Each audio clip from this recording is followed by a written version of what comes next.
যোদায়িত্রে সুনতানাং চেতান্তে সুমদেনা যজ্ঞং দধে সরস্বতী।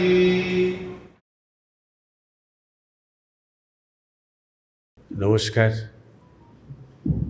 আপনারা জানেন এটা জিজ্ঞাসা ভিত্তিক আলোচনা হয়, অর্থাৎ যা যা জিজ্ঞাসা আছে সেই জিজ্ঞাসা মীমাংসা হয়।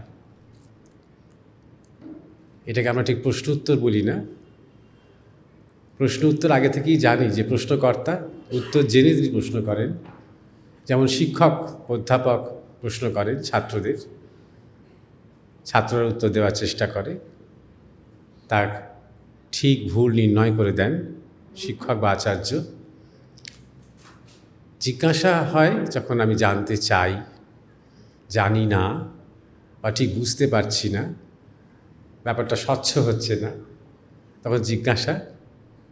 আর সেই জিজ্ঞাসার উত্তর হয় না, মীমাংসা হয়। সেই মীমাংসার পর আবার জিজ্ঞাসা উঠতে পারে। এই জিজ্ঞাসা মীমাংসা চলতে চলতে শেষে সমাধান হয়। যে ধারণা আমার স্পষ্ট ছিল না, সে ধারণা নিয়ে আমার ভেতরে একটা সমাধান হয়। এইভাবে সমাধান হতে হতে একদিন সমাধি হয়। যখন সব দ্বন্দ্বগুলো, ভেতরের মধ্যে যে বিপরীতমুখী তত্ত্বগুলো, নানা রকম ভুল বোঝাগুলো নিষ্পত্তি হতে আরম্ভ করে, তখন আর কোনো প্রশ্ন থাকে না। তখন যেন মাঝ সমুদ্রে চলে গেছি, একদম ডুবে গেছি, যেখানে আর কোনো শব্দও থাকে না, সমাধি হয়। এইভাবে আমরা জিজ্ঞাসা মীমাংসার মধ্যে দিয়ে এগোনোর চেষ্টা করি। এটাকেই বলা হয় সৎসঙ্গ। সৎসঙ্গ বলতে অনেকে অনেক রকম বোঝেন, কিন্তু এটাই আসলে আমাদের ধারণা যে সৎসঙ্গ।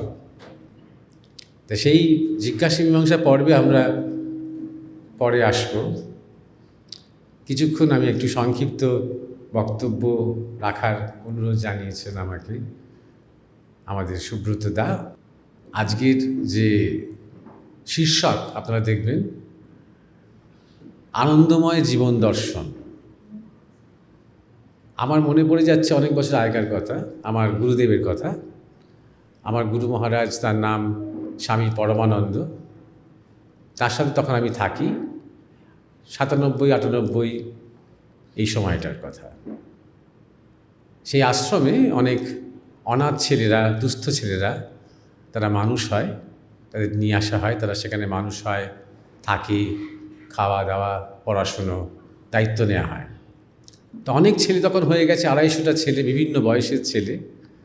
পড়ানো হচ্ছে, সবই হচ্ছে, কিন্তু একটা স্কুল তৈরি করার চেষ্টা হচ্ছে। তখন নাহলে আমরা সরকারের অ্যাফিলিয়েশন পাবো না। তো অনেক কাণ্ড করে, বেশ অনেক যাগযজ্ঞ করে শেষ পর্যন্ত স্কুল ভবন বেশ একটা ভালো করে সুন্দর করে নির্মাণ করা হলো।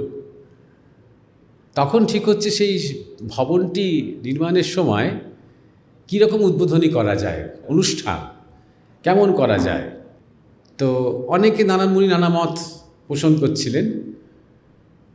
তো আমার গুরুদেব আমাকে বললেন, তুই একটা ছেলেদের জন্য নাটক লিখ, বেশ একটা নাটক যেখানে মেন থিম ধর্মই হবে, আধ্যাত্মিকতাই হবে, কিন্তু আনন্দ থাকবে। লোকে মনে করে ধর্ম মানে খুব কষ্টকর ব্যাপার, একটা এটা খুব জীবন সংগ্রাম, একটা ভীষণ কষ্ট করে করে এগোতে হয়, মুখ গোমরা করে থাকতে হয়, হাহুতাশ করতে হয়, এটাই ধর্ম। এই যে আনন্দ, এই চলার মধ্যে যেটা আনন্দ আছে, একটা মজা আছে, একটা খোঁজা আছে, প্রতি মুহূর্তে একটা আবিষ্কার আছে, একটা রোমাঞ্চ আছে, সেই মেসেজটা, সেই বার্তাটা পৌঁছানোর খুব দরকার, যাতে করে ছোট্ট বাচ্চা থেকে শুরু করে বয়স্ক পর্যন্ত সবাই এই আধ্যাত্মিক ধর্মের প্রতি একটা জেনুইন আগ্রহ তৈরি হয়। তবে সেই কথাটা আমার সবসময় খুব মনে থাকে, গুরু মহারাজের সেই নির্দেশ। বা তার সেই উপদেশ বা পরামর্শ খুব মনে থাকে। আর এটা হয়েওছে সত্যি সত্যি পৃথিবীর যে মেজর যেগুলো ধর্ম বিশ্বাস বলুন, মেজর রিলিজিয়ান্স যেগুলো, সেগুলোর মধ্যে খুব পাপ এবং অপরাধ বোধ, আমরা আদিম পাপ করেছি, আপেল খেয়ে ফেলেছি, আর সেই পাপ বহন করে যাচ্ছি আমরা অনাদি অনন্তকাল ধরে। আমাদের পরিত্রাতা এসেছিলেন আমাদের মধ্যে, তাকেও আমরা ক্রুশবিদ্ধ করে হত্যা করেছি। এইটা একটা এই এই এই বহন করতে হবে আমাকে সবসময়, এই অপরাধবোধ বহন করতে হবে। তাই কোনো একটা গির্জাতে গেলে আপনি হো হো করে হেসে উঠলেন, এটা ভয়ঙ্কর একটা অপরাধ বলে মনে করা হবে।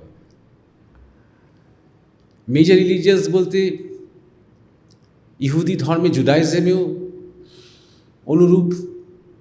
সেখানেও আপনারা জানেন 10 কম্যান্ডমেন্টস, 10টি মহানির্দেশ মোজেস নিয়ে এলেন ঈশ্বরের কাছ থেকে। যে নির্দেশগুলো সব ভালো, খুব মরাল, কিন্তু কোথাও খোঁজ নেই। একবারও মোজেস বললেন না আমি যেমন ঈশ্বরকে পেয়েছি তোমরাও তাকে পেতে পারো, খোঁজও তাকে নেই। শুধু কম্যান্ডমেন্টস, কিছু নির্দেশ আদেশ চাপিয়ে দেওয়া হলো তাদের ওপরে। পালন করলে ভালো, না পালন করলে অনন্ত শাস্তি, অনন্ত নরক। এটা খুব স্ট্রিক্ট, কড়া শাসক ঈশ্বর রয়েছে। কথায় কথা তিনি রেগেও যান খুব, পুরো পৃথিবীকে তিনি ধ্বংস করে দেবেন, বারবার ভয় দেখান। এগুলো আমি কোনোটা বানিয়ে বলছি না, আপনারা ওল্ড টেস্টামেন্ট, নিউ টেস্টামেন্ট বা বিশেষ করে ওল্ড টেস্টামেন্ট যদি পড়েন, সবটাই এক। জুডাইজম, ক্রিশ্চিয়ানিটি, ইসলাম সবই ওল্ড টেস্টামেন্টটা মোটামুটি এক। তো খুব রাগী এবং প্রতিহিংসা পরায়ণ, আমাকে ছেড়ে আরেকটাকে পুজো করছে, দেখো রাগা একটা মানে একটা সোনার ষাঁড় তৈরি করে পুজো করছে, এক্ষুনি ধ্বংস করতে হবে ওদের, এরকম ধরনের একটা প্রতিহিংসা পরায়ণ একটা ব্যাপার তার মধ্যে রয়েছে। খুব রাগী রাগী। ইসলামের যে বিভিন্ন রকমের শিক্ষা বা ইসলামের যে আল্লাহর যে নির্দেশ বাণী, সেখানেও আপাত দৃষ্টিতে মনে হবে আমরা সবাই যেন একটা জেলারের আন্ডারে রয়েছি, যে জেলার এই মুহূর্তে একটু এদিক ওদিক করলেই চরম শাস্তি, এই 25 ঘা বেত, এই 50 ঘা বেত, এই তো মুক্তমুখ এসব রয়েছে। আমাদের ভারতবর্ষের ধর্মে যে এরকম নেই তা নয়, আছে, এরকম আছে। ভয় দেখানোর ব্যাপার আছে, খুরস্ব ধারা বলা হচ্ছে, অর্থাৎ খুঁড়ের ওপর দিয়ে হাঁটছে মনে রেখো, এদিকে গেলেও বিপদ, ওদিকে গেলেও বিপদ, খুঁড়ের ওপর দিয়ে হাঁটছে মানে পাটা কেটেই যাচ্ছে, সেরকম সেরকম ধরনের ইঙ্গিত রয়েছে। আর ভারতবর্ষের যে ধর্মপ্রবাহ, সেখানে জৈন ধর্মতে, আমরা যেটাকে জৈন ধর্ম বলছি, মহাবীর জৈন থেকে আমরা দেখি একটা আত্মনিগ্রহের গল্প। খুব নিজেকে কষ্ট দিতে হবে তবে ঈশ্বরকে পাওয়া যাবে, আত্মনিগ্রহ। এই আত্মনিগ্রহ চরম এক্সপেরিমেন্ট বুদ্ধ স্বয়ং করলেন, সফল হলেন না। তিনি সফল হলেন না। তিনি ভেবেছিলেন দরকার হলে প্রাণপাত হবে, শরীর যাবে, যতক্ষণ না আমার জ্ঞান হচ্ছে, নির্বাণ হচ্ছে, মুক্তি হচ্ছে, ততক্ষণ পর্যন্ত আমি ছাড়ব না।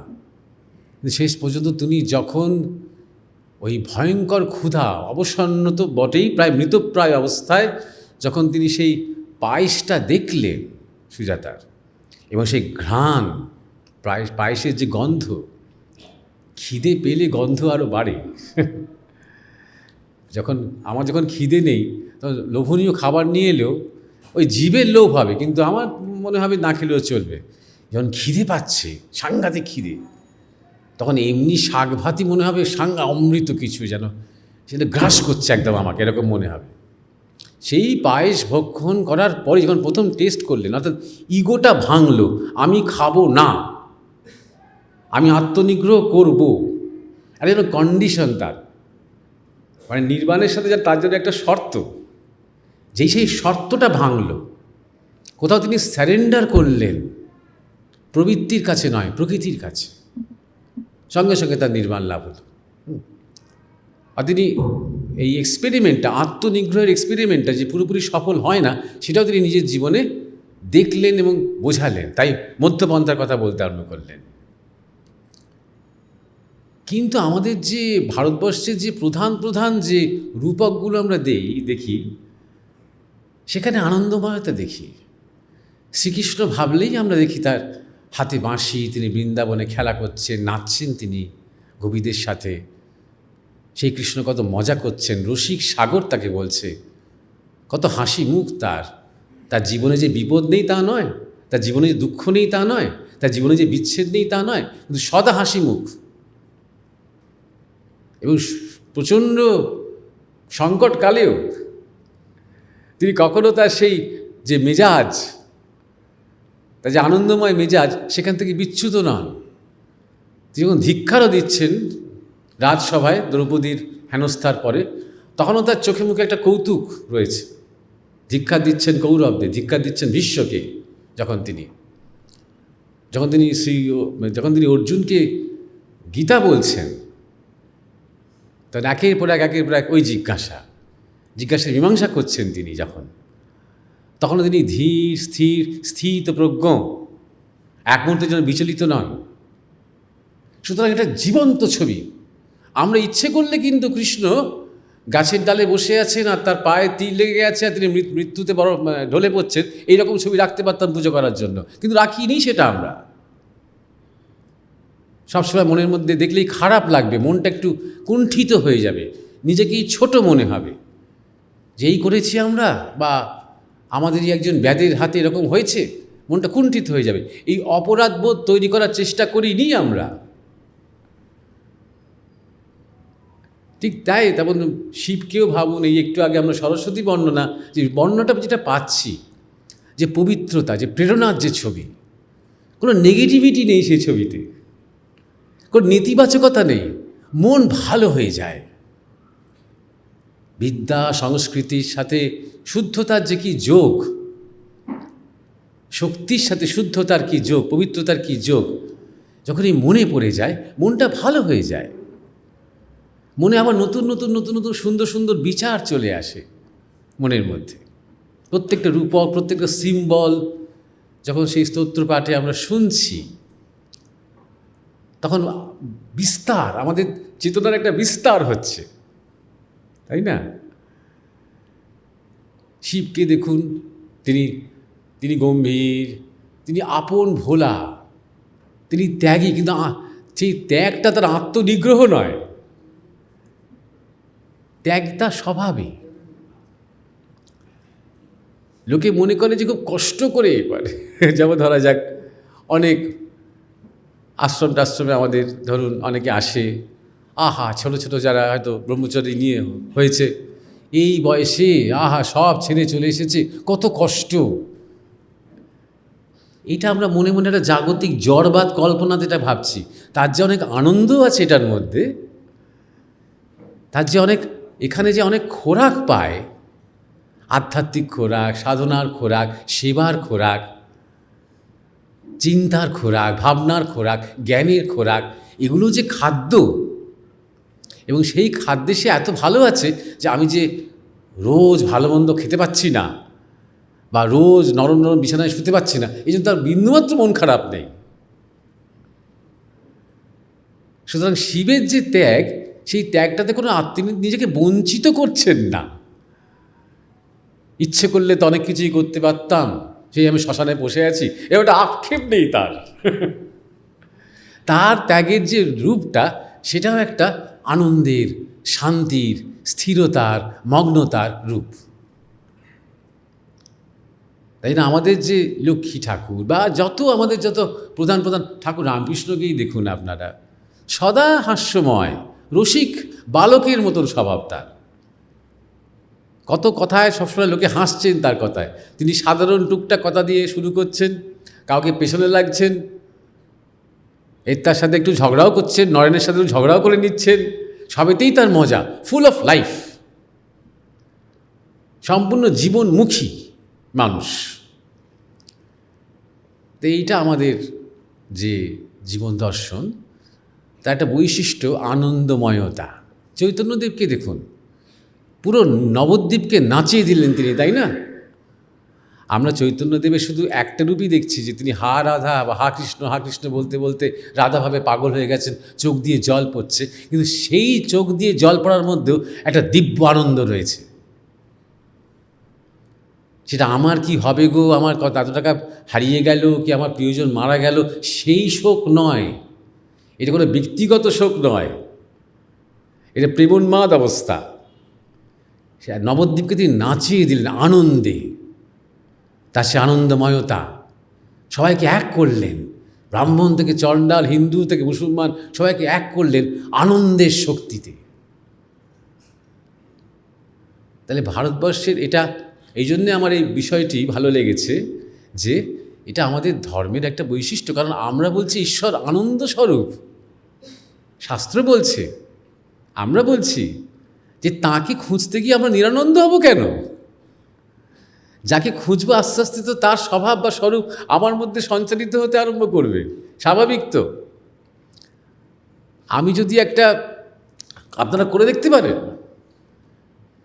একটা খুব গোমরামুখ একটা ঋষি, এরকম অনেক ছবি আপনারা দেখবেন, মানে ঋষির ছবি বলতে তো সে কল্পনা করা ছবি। প্রথমেই দেখবেন যে একদম হাড় বের করা চেহারা, রোগা টিংটিঙে, দাড়ি গোপের জঙ্গল, মনে হবে আহা কি কষ্টে আছে, কতদিন ভালো করে খাইনি। এই হচ্ছে ঋষির চেহারা। আমরা দূর থেকে একটু সমীহ করে প্রণাম করে ওখান থেকে, বাবা এই জীবনটা আমার দরকার নেই, করে বেরিয়ে যাব,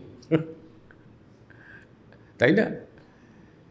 এগুলো সব আমাদের কল্পনা। আমরা একটু কল্পনা করতে ভালোবাসি যে ধর্ম মানে নিগ্রহ, ধর্ম মানে সাধনা, মানে নিজেকে বঞ্চিত করা। এবং ত্যাগ শব্দটার অন্তরে আমরা ঢুকিনি। তাই জন্য যেখানে স্বার্থ ত্যাগ হয়েছে সেটাই ত্যাগ, যেখানে বীতস্পৃহ হয়েছি আমরা সেটাই ত্যাগ, যেখানে আসক্তিও নেই বিরক্তিও নেই সেখানে ত্যাগ। বিবেকানন্দ ক্ষেত্রীর মহারাজার কাছে ভালো মন্দ খাচ্ছেন, ঘোড়ায় চড়ছেন, আনন্দে আছেন। তার পরের দিনই তিনি একটা সেই বুড়ি মায়ের কাছে গেলেন, সেই পরিব্রাজনকালে সেই বুড়ির মা তাকে মাছিয়েছিলেন গরম দুধ দিয়ে, তার সাথে 3-4 দিন তিনি কুঠিয়াতে থাকলেন, মাদুরে শুলেন, নিজে ভিক্ষা করে এনে খাওয়ালেন, একই রকম আনন্দে থাকে। এই হচ্ছে ত্যাগ। আমি কোনো দিন রাজপ্রাসাদে থাকবো না, বিরক্তি। বড়লোকের বাড়িতে আমি রাত কাটাবো না, এই যে বিরক্তি, তার মানে আসক্তি আছে, তার মানে ভেতরে ভেতরে ইচ্ছে আছে।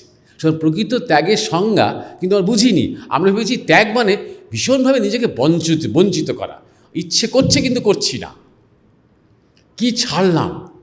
লোকে যেমন দীক্ষা টিক্ষা নিয়ে এসে প্রথমেই বলে, দীক্ষা নিয়েছি, একদম মাছ মাংস পেঁয়াজ রসুন ছেড়ে দিয়েছি, কি ছাড়লাম, এই ছাড়া। আত্মনিগ্রহর প্রথম পরীক্ষা দিয়েছি, পাশ করছি, 3 মাস হয়ে গেল খাচ্ছি না।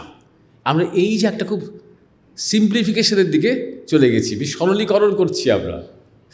এই আমাদের যে ধর্মের যে মূল জায়গাটা, মূল স্পন্দনটা হচ্ছে কি, খোঁজ। আমার মধ্যে কিছু একটা আছে, আমার ঠিক স্বাভাবিক গোচরের বাইরে কিছু একটা আছে, অবাঙ্গ মানুষ গোচরা। জানতে হবে, খুঁজতে হবে। যে কোন যাকে খুঁজতে হবে তিনি আনন্দময়। বিবেকানন্দ চৈতন্যদেবকে নকল করছিলেন অনেকের সামনে, নকল করছেন নিজেই, চৈতন্যদেবের সেই নাচ গান নকল করছেন, নকল করতে করতে হো হো করে হাসছেন। আর ওখানে বেশ কিছু বৈষ্ণব লোকেরা আছে, তারা বলছে, আপনি মহাপ্রভু নকল করছেন, আপনার তো ঘোর অপরাধ হয়ে যাচ্ছে, পাপ হয়ে যাচ্ছে, আর আপনি সন্ন্যাসী হয়ে এত হো হো করে হাসছেন। স্বামীজি বলছেন, আমার প্রিয়, আমার ইষ্ট, আমার চৈতন্যদেবকে নিয়ে আমি হাসবো, খেলবো, মজা করব, ঠাট্টা করব, যা ইচ্ছে করবো, তোমার কি? 1 নম্বর। 2 নম্বর, তিনি রসস্বরূপ, তিনি আনন্দ স্বরূপ, তাকে নিয়ে আনন্দ করবো না তো কাকে নিয়ে আনন্দ করব? তোকে নিয়ে করব। এই যে আনন্দময়তা, এইটা আমাদের সবার বোঝা উচিত, যে আমাদের ধর্ম, আমাদের দর্শন, আমাদের আধ্যাত্মিক যে যাত্রা, তার মধ্যে একটা আনন্দময়তা আছে। কারণ তিনি রসস্বরূপ, তিনি আনন্দময়, আনন্দস্বরূপ, আনন্দের জন্যই এই জগৎ। একটা মানুষ যখন শোকও করছে, করেই যাচ্ছে, যতই তাকে থামানোর চেষ্টা করছি না কেন, থামছে না, জানবেন সেই শোকের মধ্যে সে রস পাচ্ছে। রস ছাড়া আমরা কিছু করি না। নীরস হব বলে আমরা কিছু করি না, সরস হব বলেই করি, যাই করি না কেন। তা আমার যে সংক্ষিপ্ত বক্তব্য, এটা আমার বক্তব্য বলার ছিল যে সবসময় যেন আমরা খেয়াল রাখি যে ধর্ম, ধ্যান, সাধনা যাই করি আসলে কিন্তু সেটা আনন্দময়তার সন্ধানে, আনন্দে নিয়ে যেন করি, যেন আস্তে আস্তে আস্তে আস্তে আমার মধ্যে সেই শিশুর মতন যে অকারণ যে আনন্দ, সেইটা জাগতে আরম্ভ করে। সেটাই ইয়ারস্টিক, সেটাই বেঞ্চমার্ক। তখনই বুঝতে পারবো আমি এগোচ্ছি আমার জীবনে। হ্যাঁ, এবার যদি কারোর কোনো জিজ্ঞাসা থাকে। আমরা মোটামুটি সারা ভাষায় জানি আমাদের সকলের মধ্যেই আত্মার উপর ভগবান বিরাজ করছে, কিন্তু তা সত্ত্বেও আমাদের মধ্যে যে হিংসা, হানাহানি, চারিদিকে এত রক্তক্ষয়ী সংগ্রাম, এটা কেন হয়? এখানে কি মানে ভগবান, আত্মার উপর ভগবানের কিছুই করেননি? আচ্ছা, হ্যাঁ, আজকে প্রথমে আমি শেষ থেকে শুরু করছি আপনাকে, যে আপনি বললেন না আজকেই অবক্ষয় কেন। আজকে বলে কিছু নয়, চিরকালই অবক্ষয় আছে, গঠনও আছে, পতনও আছে, সব কিছু মানে রিনিউয়াল আছে, ক্ষয়ও আছে, সবই আছে। আজ বিশাল কুরুক্ষেত্রে একটা বিশ্বযুদ্ধ হলো, অবক্ষয় আছে বলেই। এই যে বলা হয় সত্যযুগ দেখুন না, হরিশ্চন্দ্র প্রকাশ্য বাজারে তার স্ত্রীকে বিক্রি করছেন, সেখানে তার ছেলেকে বিক্রি করছে।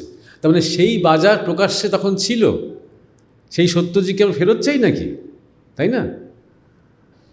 তারপরে দ্রৌপদী রাজসভায় লাঞ্ছিতা হলেন।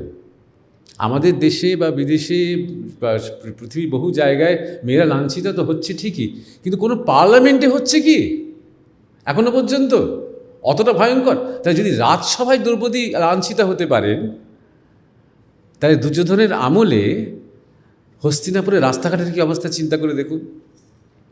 হস্তিনাপুরের বিভিন্ন কর্মক্ষেত্র জায়গাগুলোর কী অবস্থা চিন্তা করে দেখুন। মানে কলেজ টলেজ যেখানে হয়তো ছেলেরা মিলে একসাথে পড়ছে, সেখানকার কী অবস্থা যদি রাজসভায় এটা হতে পারে। শুধু অবক্ষয় সব যুগেই আছে, 1 নম্বর। 2 নম্বর কথা হচ্ছে যে ভগবান সবার মধ্যে আছেন তো বটেই, নিঃসন্দেহে। শুধু তো আপনার আমার মধ্যে আছেন তাই নয়, কীট পতঙ্গ পিপিলিকা সবার মধ্যে রয়েছেন, বা ছারপোকা মশা সবার মধ্যে রয়েছেন ভগবান। তিনি হয়েছেন। দেখুন, সেমিটিক ধর্মের সাথে ভারতবর্ষ ধর্মের পার্থক্য হচ্ছে সেখানে একটা সৃষ্টিকর্তা রয়েছে, তিনি কিছু হননি, তিনি আলাদা সৃষ্টির থেকে। তিনি বসে বসে একটা মানে চিন্তা করে, কল্পনা করে, কারিগরি করে তিনি এই বিশ্ব সংসার ব্রহ্মাণ্ড সৃষ্টি করলেন।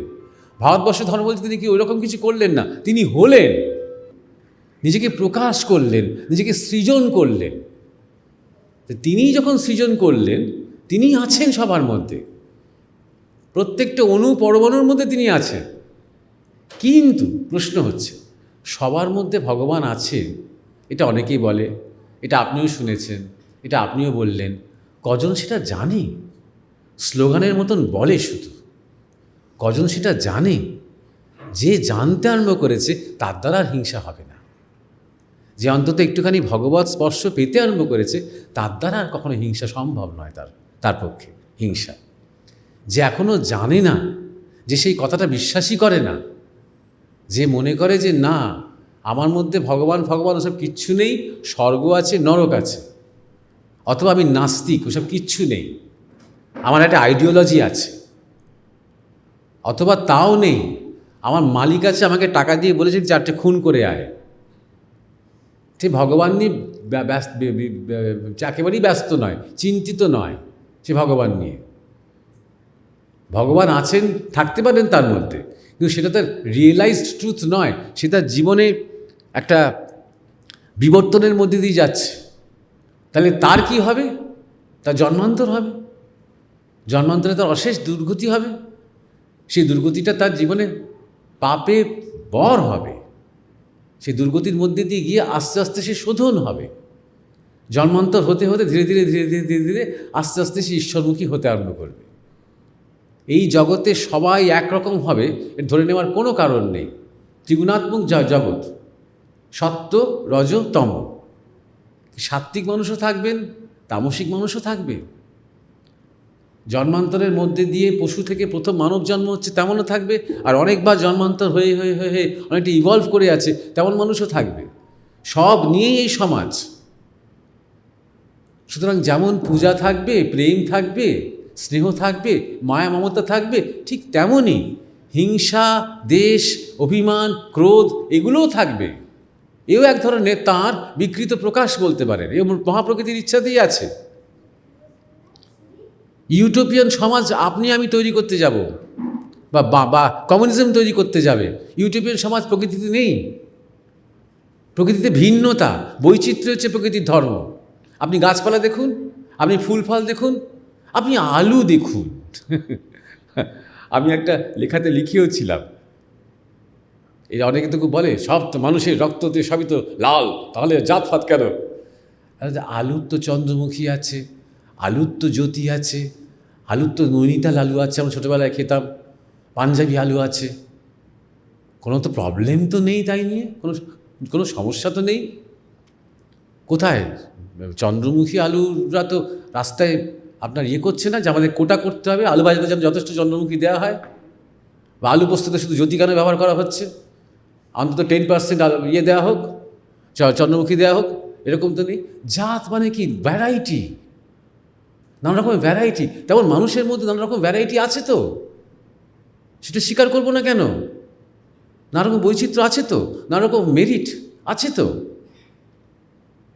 আর সেই মানে ধারণাটা থেকেই, অবজারভেশন থেকে, এই যে ধরুন জাতপাতের কথাটা তো পরে, আর বর্ণাশ্রম কথাটা আবার আলাদা। বর্ণাশ্রমটা হচ্ছে প্রকৃতি অনুযায়ী, স্বভাব অনুযায়ী, সংস্কার অনুযায়ী। কি এগুলো বর্ণাশ্রমটা? যারা ধরুন বর্ণাশ্রম কোনোদিন শোনেইনি, যারা ধরুন ব্রাহ্মণ শূদ্র কোনোদিন শোনেইনি, সেই সমাজে চলে যান, সেখানেও আপনি যদি ভালো করে অবজার্ভ করেন দেখবেন 4টে ডিস্টিংক্ট ক্যাটাগরি রয়েছে। ব্রাহ্মণ্য একটা ইন্টেলেকচুয়াল, অধ্যাপক, লেখক, বিজ্ঞানী একটা কালচার রয়েছে।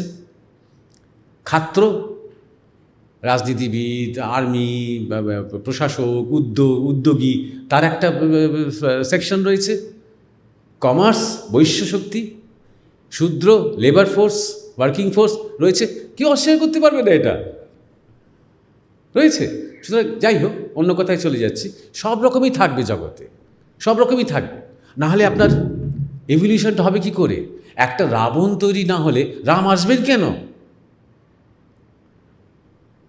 একটা দুর্যোধনের মতন একটা ভয়ঙ্কর মানে লোক যদি না থাকে, পেছনে যদি শকুনি মামা না থাকে, শ্রীকৃষ্ণ ওই যুদ্ধে অবতীর্ণ হবেন কেন?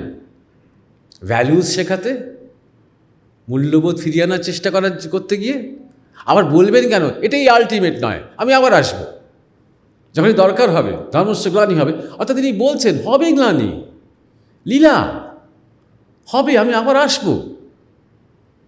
প্রথমেই এটাকে ব্যাপারটা বুঝে নিন, সব থাকবে।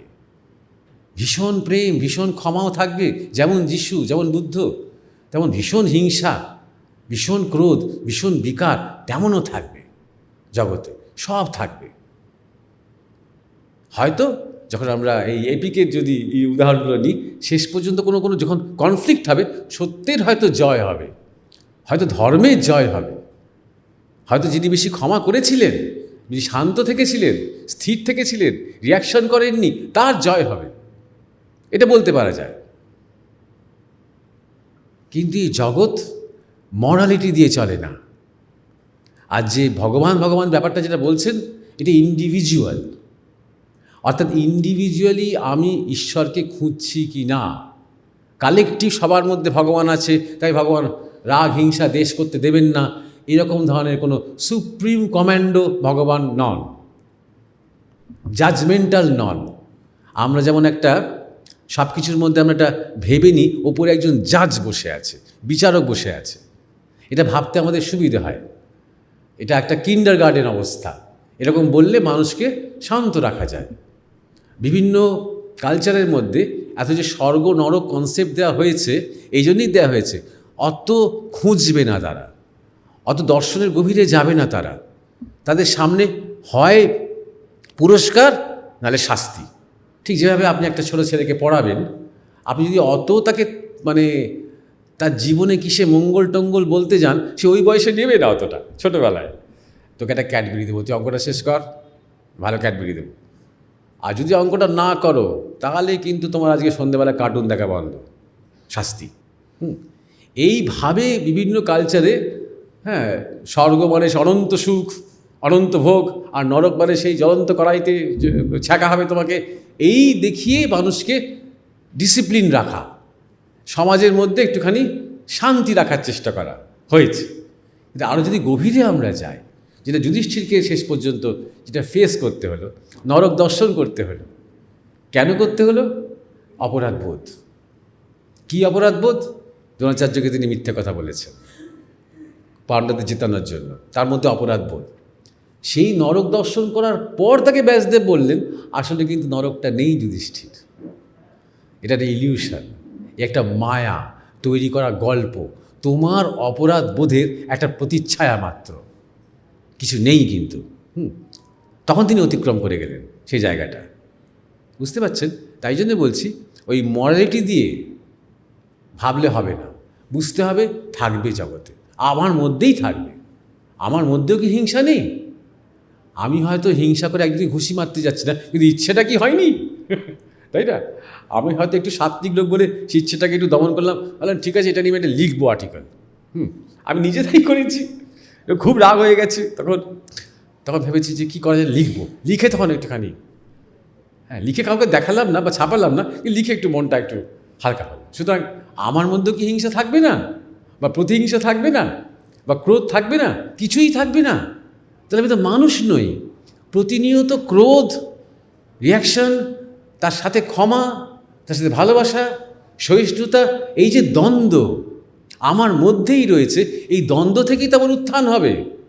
এই দ্বন্দ্ব থেকেই তো আমার উত্থান, মানে এই দ্বন্দ্ব থেকেই তো আমার বিবর্তন হবে, উদ্বর্তন হবে। আমাদের গুরুদেব বলতেন উদ্বর্তন। বিবর্তনটা ফিজিক্যাল, আর উদ্বর্তনটা চেতনার, স্বভাবে উদ্বর্তন হবে। শুধু এই কনফ্লিক্টটা দরকার। এই প্রতিনিয়ত যে কনফ্লিক্টটা হচ্ছে, গুড অ্যান্ড ব্যাড, বা সেক্রেট আর ইভিল, পাপ আর পুণ্যের, ন্যায় এবং অন্যায়ের যে ক্রমাগত, মাঝে মাঝে এমনও হচ্ছে যে ন্যায় অন্যায়ের সীমারেখাটা আর বোঝা যাচ্ছে না। অনেক ন্যায়ের মধ্যে অনেক অন্যায় রয়েছে, আবার অনেক অন্যায়ের মধ্যে কিন্তু অনেক ন্যায় রয়েছে। মানুষের ক্রমাগত গল্প শুনিয়ে তাদের মনকে পোলারাইজ করা হচ্ছে। কালোদের বলা হচ্ছে সাদারা তোমার সব শেষ করে দিয়েছে, সাদাদের বলা হচ্ছে তোমরা তোমাদের দেশগুলো ফেরত দিয়ে দাও যাদের কাছ থেকে নিয়েছিলে প্রথমে। এই গল্প তৈরি করে যে হিংসাগুলো ছিল না, সেই হিংসাগুলো তৈরি করে দেওয়া হচ্ছে। আমাদের দেশেও দেখবেন, কে বহিরাগত, কে ভূমিপুত্র, এসব ছোটোবেলা আমরা জানতামই না। আজকাল যেগুলো জানানো হচ্ছে, যাতে আমাদের একে অপরের প্রতি বিদ্বেষ তৈরি করে দেওয়া হয়। সুতরাং এই ন্যায় অন্যায়ের সীমারেখাগুলো দেখবেন আপনি আস্তে আস্তে কেমন হারিয়ে যাচ্ছে, অস্পষ্ট হয়ে যাচ্ছে। তাই জন্য এই যে হিংসা বা ঘৃণা বা দেশ, এগুলো আমাদের মধ্যেই রয়েছে। এগুলোকে জয় করতে হবে প্রেম দিয়ে, সত্য দিয়ে, জ্ঞান দিয়ে, তপস্যা দিয়ে, এগুলোকে জয় করতে হবে। আর এটাই তো জার্নিটা। জার্নি মানে শুধু হিমালয়ে চলে যাওয়া নয়, জার্নি মানে নিজের অন্তর্জগতের এই চলাটা। ক্রমাগত যা কিছু প্রতিবন্ধকতা, যা কিছু বাধা, যেগুলো আমাকে আটকে দেওয়ার চেষ্টা করছে, সেগুলোকে সরিয়ে দিয়ে, সেগুলোকে অতিক্রম করে নিজের মধ্যে শ্রেষ্ঠত্বটাকে তুলে আনা। রবীন্দ্রনাথ ঠাকুর বলতেন না, আগুনে পুরে আস্তে আস্তে সেই আসল সোনাটা বেরিয়ে আসে, সেই খাদটা পুড়ে যায় যখন, বেরিয়ে যায় যখন, আগুনে পুরে সে শুধু দুঃখের অনল নয়, আমার মধ্যে যে বিকার তারও অনল। পরিবেশ, পরিস্থিতি, প্রকৃতি সব সময় মনে হবে যেন আমাকে শাস্তি দিচ্ছে, কিন্তু আসলে কৃপা করছে আমাকে, যাতে করে আমার মধ্যে সেই শ্রেষ্ঠত্বটা বেরিয়ে আসতে পারে, যাতে আমি একদিন খুঁজতে পারি ঈশ্বরকে খুঁজি জানার জন্য। তাহলে শান্তি কোথায়, তাহলে আনন্দ কোথায়? বাইরে তো পাচ্ছি না, বাইরে তো কোথাও পাচ্ছি না, তাহলে অন্তর্জগতে খুঁজতে বলছে সবাই। অন্তর্জগতে খুঁজে দেখি তিনি কোথায়। এটা পার্সোনাল জার্নি, এটা বুঝতে হবে।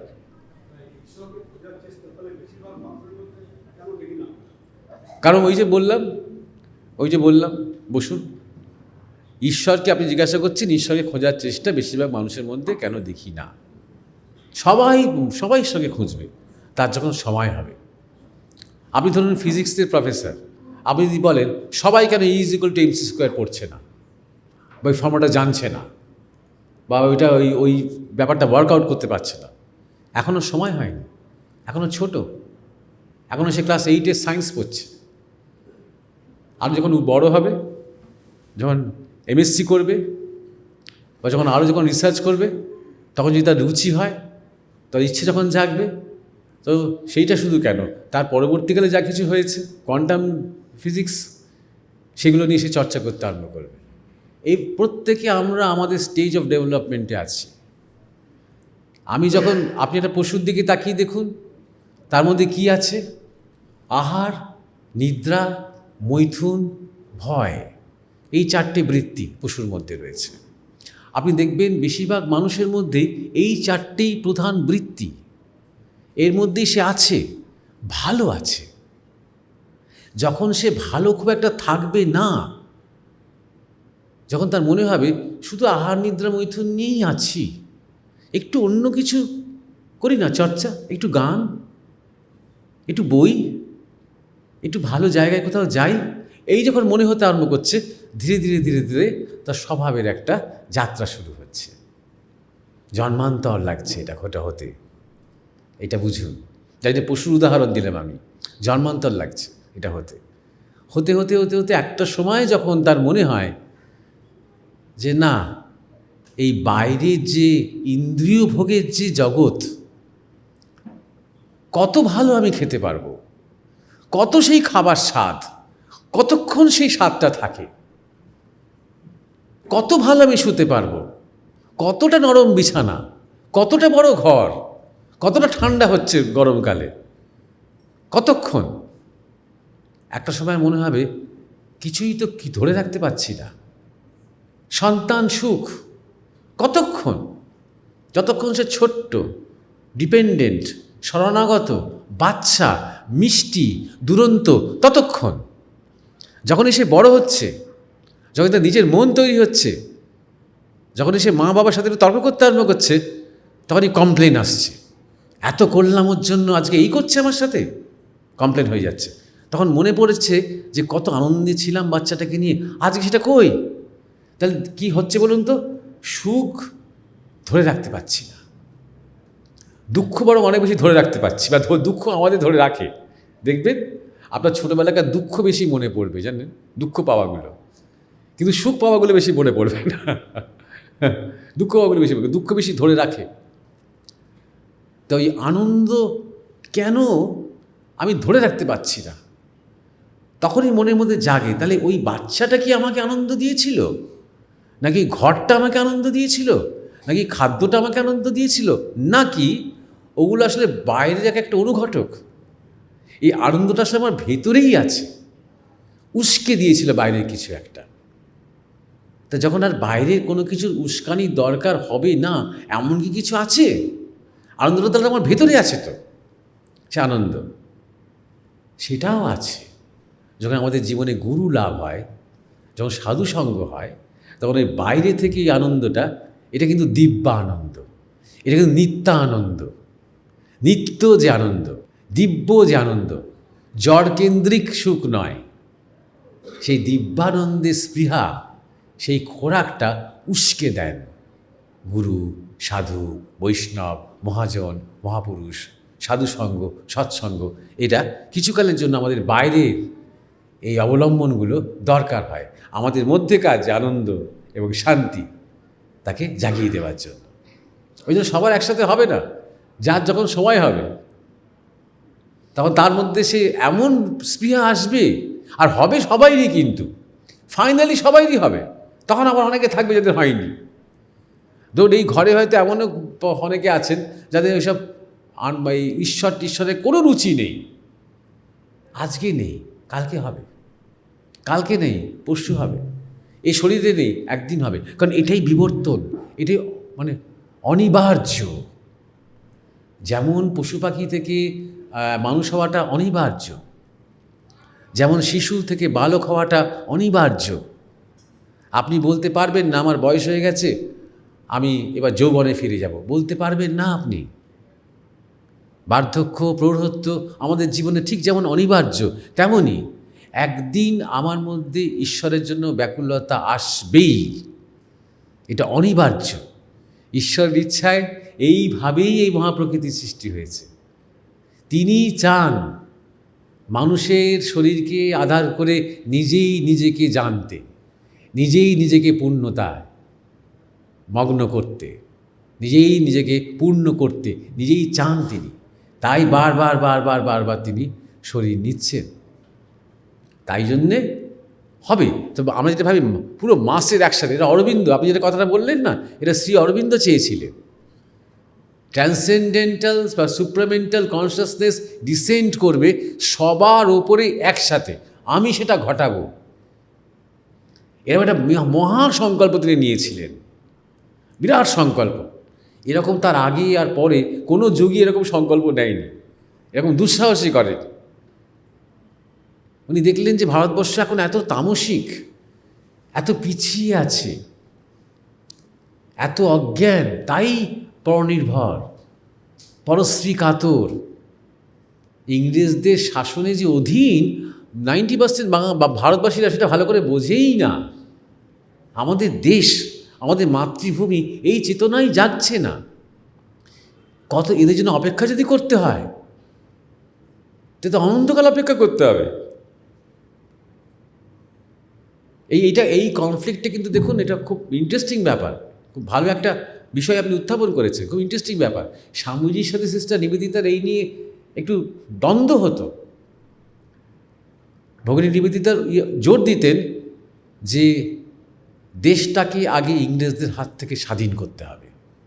আমি আয়ারল্যান্ডের মেয়ে, আমি আইরিশের মেয়ে, এই ব্রিটিশরা যে কত চতুর আমি জানি, ভারতীয়রা জানে না। এরা কোনো দিন ভারতের উন্নতি চাইবে না, দেখে মনে হবে উন্নতি করছে, নিজেদের স্বার্থে করছে। স্বামীজি বলতেন যে দেখো, তুমি যদি ভাবো যে তুমি দেশকে স্বাধীন করবে, পলিটিক্যালি স্বাধীন করলে দেশটা কি স্বাধীন হয়ে যাবে? সেই অবস্থা কি আছে? আগে জাগাও, আগে মানুষকে জাগাও, চেতনা জাগুক, শিক্ষা আসুক, জ্ঞান হোক, বুঝুক ভারতবর্ষ মানে কি, দেশ মানে কি, ভাষা মানে কি, সংস্কৃতি মানে কি, রামায়ণ মহাভারত কি, গীতা বেদ কি, বুঝুক। নিবেদিতা বলতেন বুঝবে না, ইংরেজরা বুঝতে দেবে না। স্বামীজি বলতেন কিন্তু এছাড়া উপায় নেই। এটা নিয়ে দ্বন্দ্ব হতো। এবং আপনারা সবাই জানেন যে নিবেদিতা বিপ্লবীদের সাথে গোপনে যোগাযোগ রাখতেন। এটাও আপনারা জানেন, স্বামীজির দেহান্তের পর দিনই রামকৃষ্ণ মিশন থেকে তাকে বলা হলো তুমি আর এসো না রামকৃষ্ণ মিশনে, কারণ পুলিশ নজর রাখতো বা ইংরেজ নজর রাখতো রামকৃষ্ণ মিশনের ওপরে, যে নিবেদিতা কেন এত আসছে, নিশ্চয় কোনো বিপ্লবীরা এখানে লুকিয়ে আছে, নিশ্চয় কোনো বৈপ্লবিক কার্যকলাপ চলছে, ইত্যাদি ইত্যাদি। এই কনফ্লিক্টটা, এই মাসকে যে জাগানো সময় সাপেক্ষ ব্যাপার, সময় সাপেক্ষ ব্যাপার। আর সেই রকম এই যে আপনি জাগানোর কথা যখন উঠছে, এডুকেশনটা কোথায় বলুন? সেই এডুকেশনটা এই যে বেদের বা গীতা বা বিবেকানন্দ, অরবিন্দ, এই যে আলোচনা, এই যে গল্প, কত গল্প আছে যেটা ছোটো ছোটো ছেলে মেয়েদের কাছে শেয়ার করা যায়, কোথায় সেটা? স্কুলে, কলেজে, ইউনিভার্সিটিতে কোথায়? বাড়িতে, টিউশনের ঘরে কোথায়? একটা নৈতিক জায়গাকার চরিত্র গঠনের একটা শিক্ষার জায়গা আপনি বলুন, যাতে করে সত্যি করে জাগবে, সত্যি করে জাগবে। আপনি দেখুন ওসামা বিন লাদেন কত শিক্ষিত লোক, ইঞ্জিনিয়ার। আপনি দেখুন বাগদাদি, আইসিসের যে প্রধান ছিল, কি বিশাল শিক্ষিত লোক। এই যে কদিন আগে সেই কি একটা ঘটনা করে সব ডাক্তাররা ধরা পড়লো, আরম্ভ করলো, সব বড় বড় ডাক্তার, তারা কত শিক্ষিত লোক। সুতরাং এই একাডেমিক এডুকেশন দিয়ে চরিত্র গঠন হয় না, দেখা যাচ্ছে তো। এই একাডেমিক এডুকেশন দিয়ে যে একটা নৈতিক, একটা আধ্যাত্মিক সম্ভাবনাগুলো জাগে না, দেখা যাচ্ছে তো। এটাই তো স্বামীজি বলতেন, নাস্তিক শিক্ষা ব্যবস্থা, যে শিক্ষা ব্যবস্থার মধ্যে মানুষকে পজিটিভ হতে শেখায় না, জড়বাদী। অর্থাৎ কী করে তুমি তোমার কেরিয়ার করবে, কী করে চাকরি পাবে, নিজের পায়ে নিজে দাঁড়াবে, হ্যাঁ, টাকা বাড়াবে, এই শিক্ষা। এই যে জাগবে, সত্যি সত্যি যদি সৎ শিক্ষা থাকতো, তাহলে অন্তত আরও পার্সেন্টেজটা অন্তত বাড়তো জাগার। যার মধ্যে একটা আত্মিক ব্যাকুলতা এসেছে, তেমন একটা পার্সেন্টেজটা বাড়ত। কোথায় সেই শিক্ষা, কোথায় সেই ব্যবস্থা? এইটার জন্যই সময় লাগছে। তাও জানবেন এটা কিন্তু ইন্ডিভিজুয়াল, এটা কিন্তু ব্যক্তিগত। এই যাত্রাটা আপনি আপনার ব্যক্তিগত যাত্রাপথে আছেন, আমি আমার ব্যক্তিগত যাত্রাপথে আছি। যখন যার সময় হবে প্রত্যেকে নিজের নিজের ব্যক্তিগত যাত্রাপথে আছে, কিন্তু সে ওই যাত্রাপথেই আছে, খেয়াল রাখবেন। উত্থান আছে। আর আমাদের গুরুদেব একটা কথা বলতেন, এই শেষ কথা বলি এই প্রসঙ্গে, হরাইজেন্টাল মুভমেন্ট অফ লাইফ আর ভার্টিক্যাল মুভমেন্ট অফ লাইফ। জন্ম মৃত্যু জন্ম মৃত্যু জন্ম মৃত্যু, এই আবর্তের মতো ঘুরছি, এই হচ্ছে হরাইজেন্টাল মুভমেন্ট। ভালো করে লক্ষ্য করুন, এই বৃত্ত ঘুরতে ঘুরতে ঘুরতে ঘুরতে আস্তে আস্তে বৃত্তটা ছোট হতে আরম্ভ করে, ছোট হতে হতে হতে ধীরে ধীরে ধীরে ধীরে সেই পয়েন্টে পৌঁছয়। এবার যদি আমরা আমাদের জীবনে জিজ্ঞাসা জাগে, ব্যাকুলতা জাগে, শঙ্করাচার্যের ভাষায় মুমুক্ষুত্ব জাগে, তাহলে আমরা যদি পয়েন্ট অফ কন্ট্যাক্ট পেয়ে যাই মাঝখানে, কোনো একজন মহাপুরুষ, কোনো একজন সদ্গুরু পয়েন্ট অফ পেয়ে যাই, তাহলে সেই হরাইজেন্টাল মুভমেন্ট থেকে মুক্ত হয়ে যায়, তা শুরু হয়ে যায় ভার্টিক্যাল মুভমেন্ট অফ লাইফ। একটা জন্মে একটা শরীরের মধ্যেই জন্ম জন্মান্তরে সবটা শেষ হয়ে গিয়ে একদম একবারে সেই টপ পয়েন্টে চলে যায়। এই ভার্টিক্যাল মুভমেন্ট অফ লাইফে সবাই হয়তো পড়ে না। যখন শ্রীকৃষ্ণের মতন কেউ আসেন, যখন বুদ্ধের মতন কেউ আসেন, যখন রামকৃষ্ণের মতন কেউ আসেন, যখন চৈতন্যদেবের মতন কেউ আসেন, তখন অনেকে সেই ভার্টিক্যাল মুভমেন্টে পড়ে যান তার ছায়ায় এসে। ওরা আসা মানে একটা জাহাজ এলো, জাহাজ এলো মানে সেই জাহাজে অনেক লোক উঠতে পারে। জাহাজ এলো মানে আশেপাশে যত আপনার ধরুন ছোটো ছোটো নৌকা আছে, ভেলা আছে, সেগুলো পর্যন্ত জাহাজের সাথে নিজেকে বেঁধে নিয়ে, দড়ি বেঁধে নিয়ে ভাসিয়ে দিতে পারে নিজেকে। অর্থাৎ অন্যান্য সম্প্রদায়, অন্যান্য গুরু, এরা সমস্ত সেই বিশাল জাহাজের যে অ্যাঙ্কার পয়েন্টটা রয়েছে সেটাকে ধরে নিয়ে সেই জাহাজের পেছন পেছন পেছন পেছন ভেসে ভেসে ভেসে ভেসে চলে যেতে পারে। তখন শুরু হয়ে যায় ভার্টিক্যাল মুভমেন্ট অফ লাইফ। তখন অনেকে সেই মুক্তির বা সেই স্বাধীনতার যে যাত্রায় এগিয়ে যেতে পারে, অনেক দ্রুত গতিতে ত্বরান্বিত হতে পারে।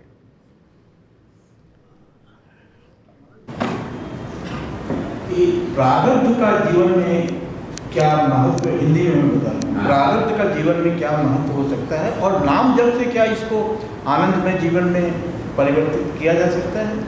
एक ये था। दूसरा, आप थोड़ा हिमालय में जो ज्ञान गंज है उसके बारे में थोड़ा सा बताएं। अच्छा ठीक है, मैं हिंदी में बोलूँ या बांग्ला में बोलूँ? अच्छा ठीक है, मैं बहुत दिन हो गया हिंदी नहीं बोलता हूँ, इसलिए थोड़ा मेरा प्रॉब्लम हो सकता है। पहले का आपका जो पहला जो सवाल था कि प्रारब्ध क्या मतलब है हमारा जीवन में, यही कॉज एंड इफेक्ट है, कार्य कारण है। जो भी कार्य है, या आप यहाँ बैठे हैं, ये कार्य है, इसका पीछे कारण है। कारण क्या है कि आप सुने हैं कि एक साधु बाबा आने वाले हैं या प्रवचन होने वाला है। कारण जो भी हो रहा है आपका जीवन में, आपको जो माँ है, आपको जो पिताजी है, क्यों वो आपको माँ है, क्यों वही पिता आपका पिता है, दूसरा नहीं क्यों? मैं जब छोटा था तो मैं कभी मेरे पिताजी को देखता नहीं कि वो बाहर में रहते थे, विदेश में रहते थे।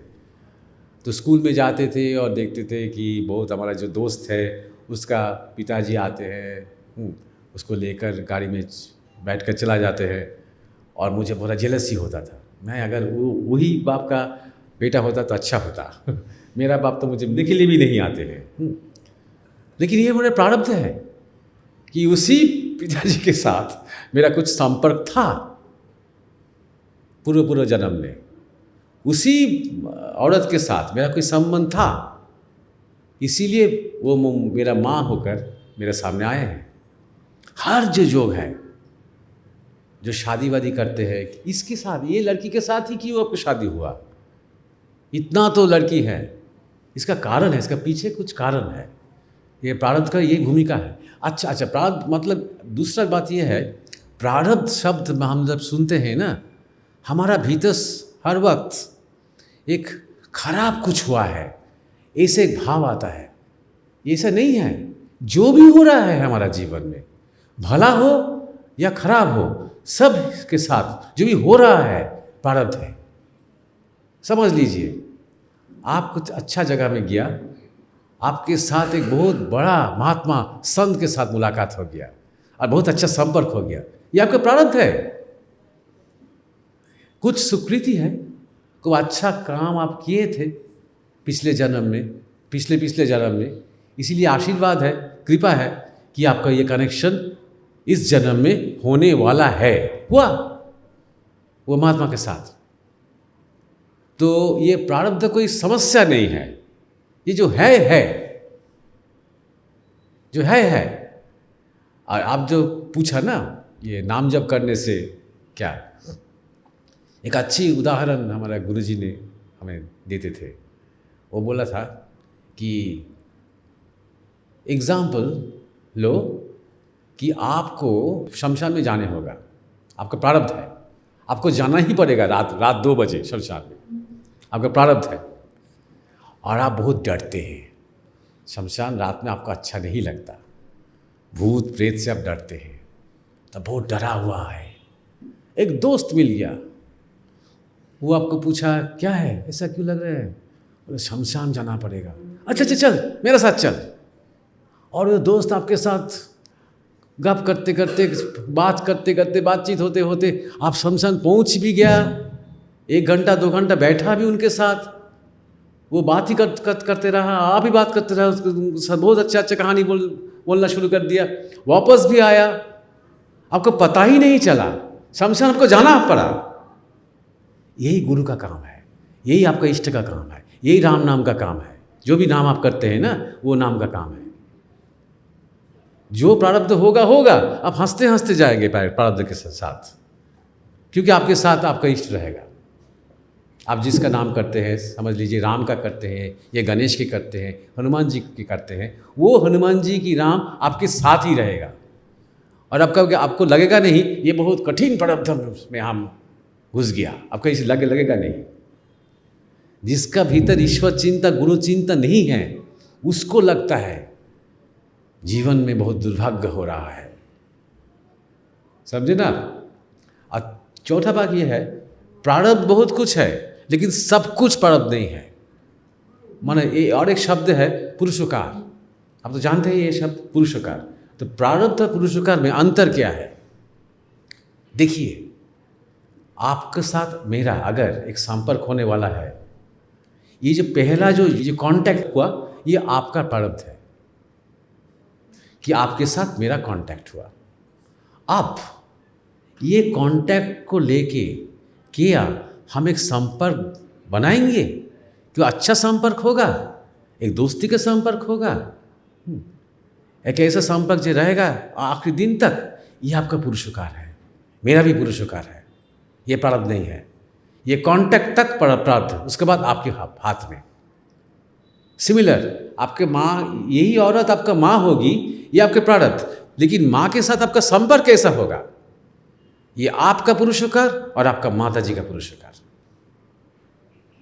ज्ञानगंज जो है वो तिब्बत को जो कैलाश मानस सरोवर है ना, वहाँ से नॉर्थ ईस्ट आपको जाना पड़ेगा, लगभग 4 दिन का यात्रा, मिनिमम 4 दिन का यात्रा। बहुत ही दुर्गम स्थान है वो, साधारण जो इंसान है उनके लिए मुमकिन नहीं है ज्ञानगंज जाना। जब ज्ञानगंज से कोई कॉल आता है, ज्ञानगंज का कोई महापुरुष या ज्ञानगंज का कोई रिसर्चर किसी को अगर बुलाया कुछ स्पेशल काम के लिए, तो वो तब पहुंच सकता है, वही सिद्ध पुरुष का सहारा से पहुंच सकता है ज्ञानगंज। पहली बात।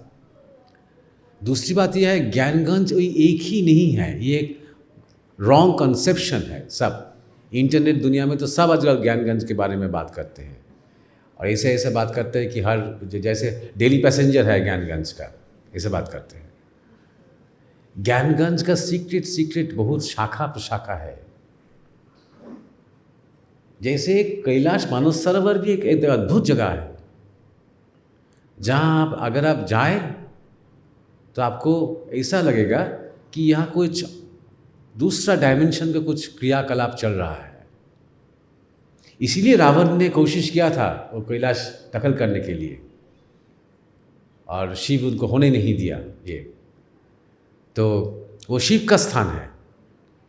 आज आज तक कोई भी संभव मिलारेपा के एक ही बार एक ही आदमी जो है जो वो कैलाश जो पर्वत है उस ऊपर उठे थे। बाकी कोई भी माउंट एवरेस्ट गया है, कांचनजंगा गया है, लेकिन कोई कैलाश मानस सरोवर का जो पर्वत है, जो कैलाश पर्वत है, उसको क्लाइंब नहीं कर सका, क्योंकि वहाँ कुछ खास बात है।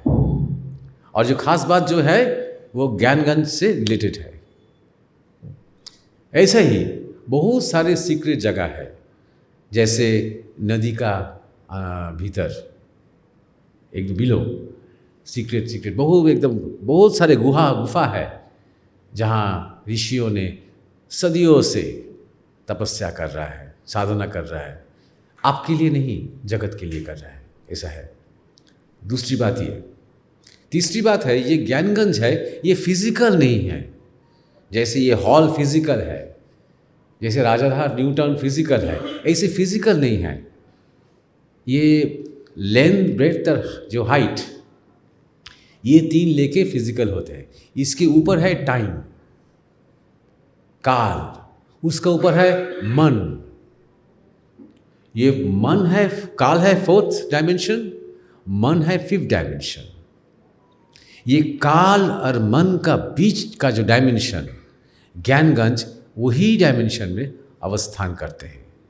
इसलिए ऊपर से रेडर से, हेलीकॉप्टर से भी, जो भी हो, सैटेलाइट से भी पता नहीं चलता।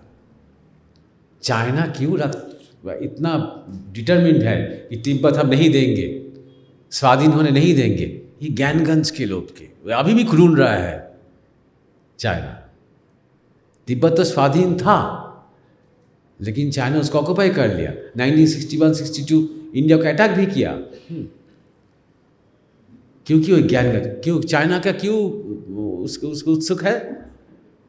उसका सोच है कि अगर हम ज्ञानगंज को कैप्चर कर ले सकते हैं तो दुनिया को जो एनर्जी फील्ड है उसको हम डोमिनेट करेंगे। ये उसका एम्बिशन है। ये था तीसरी बात। चौथा बात, ज्ञानगंज में होता क्या है?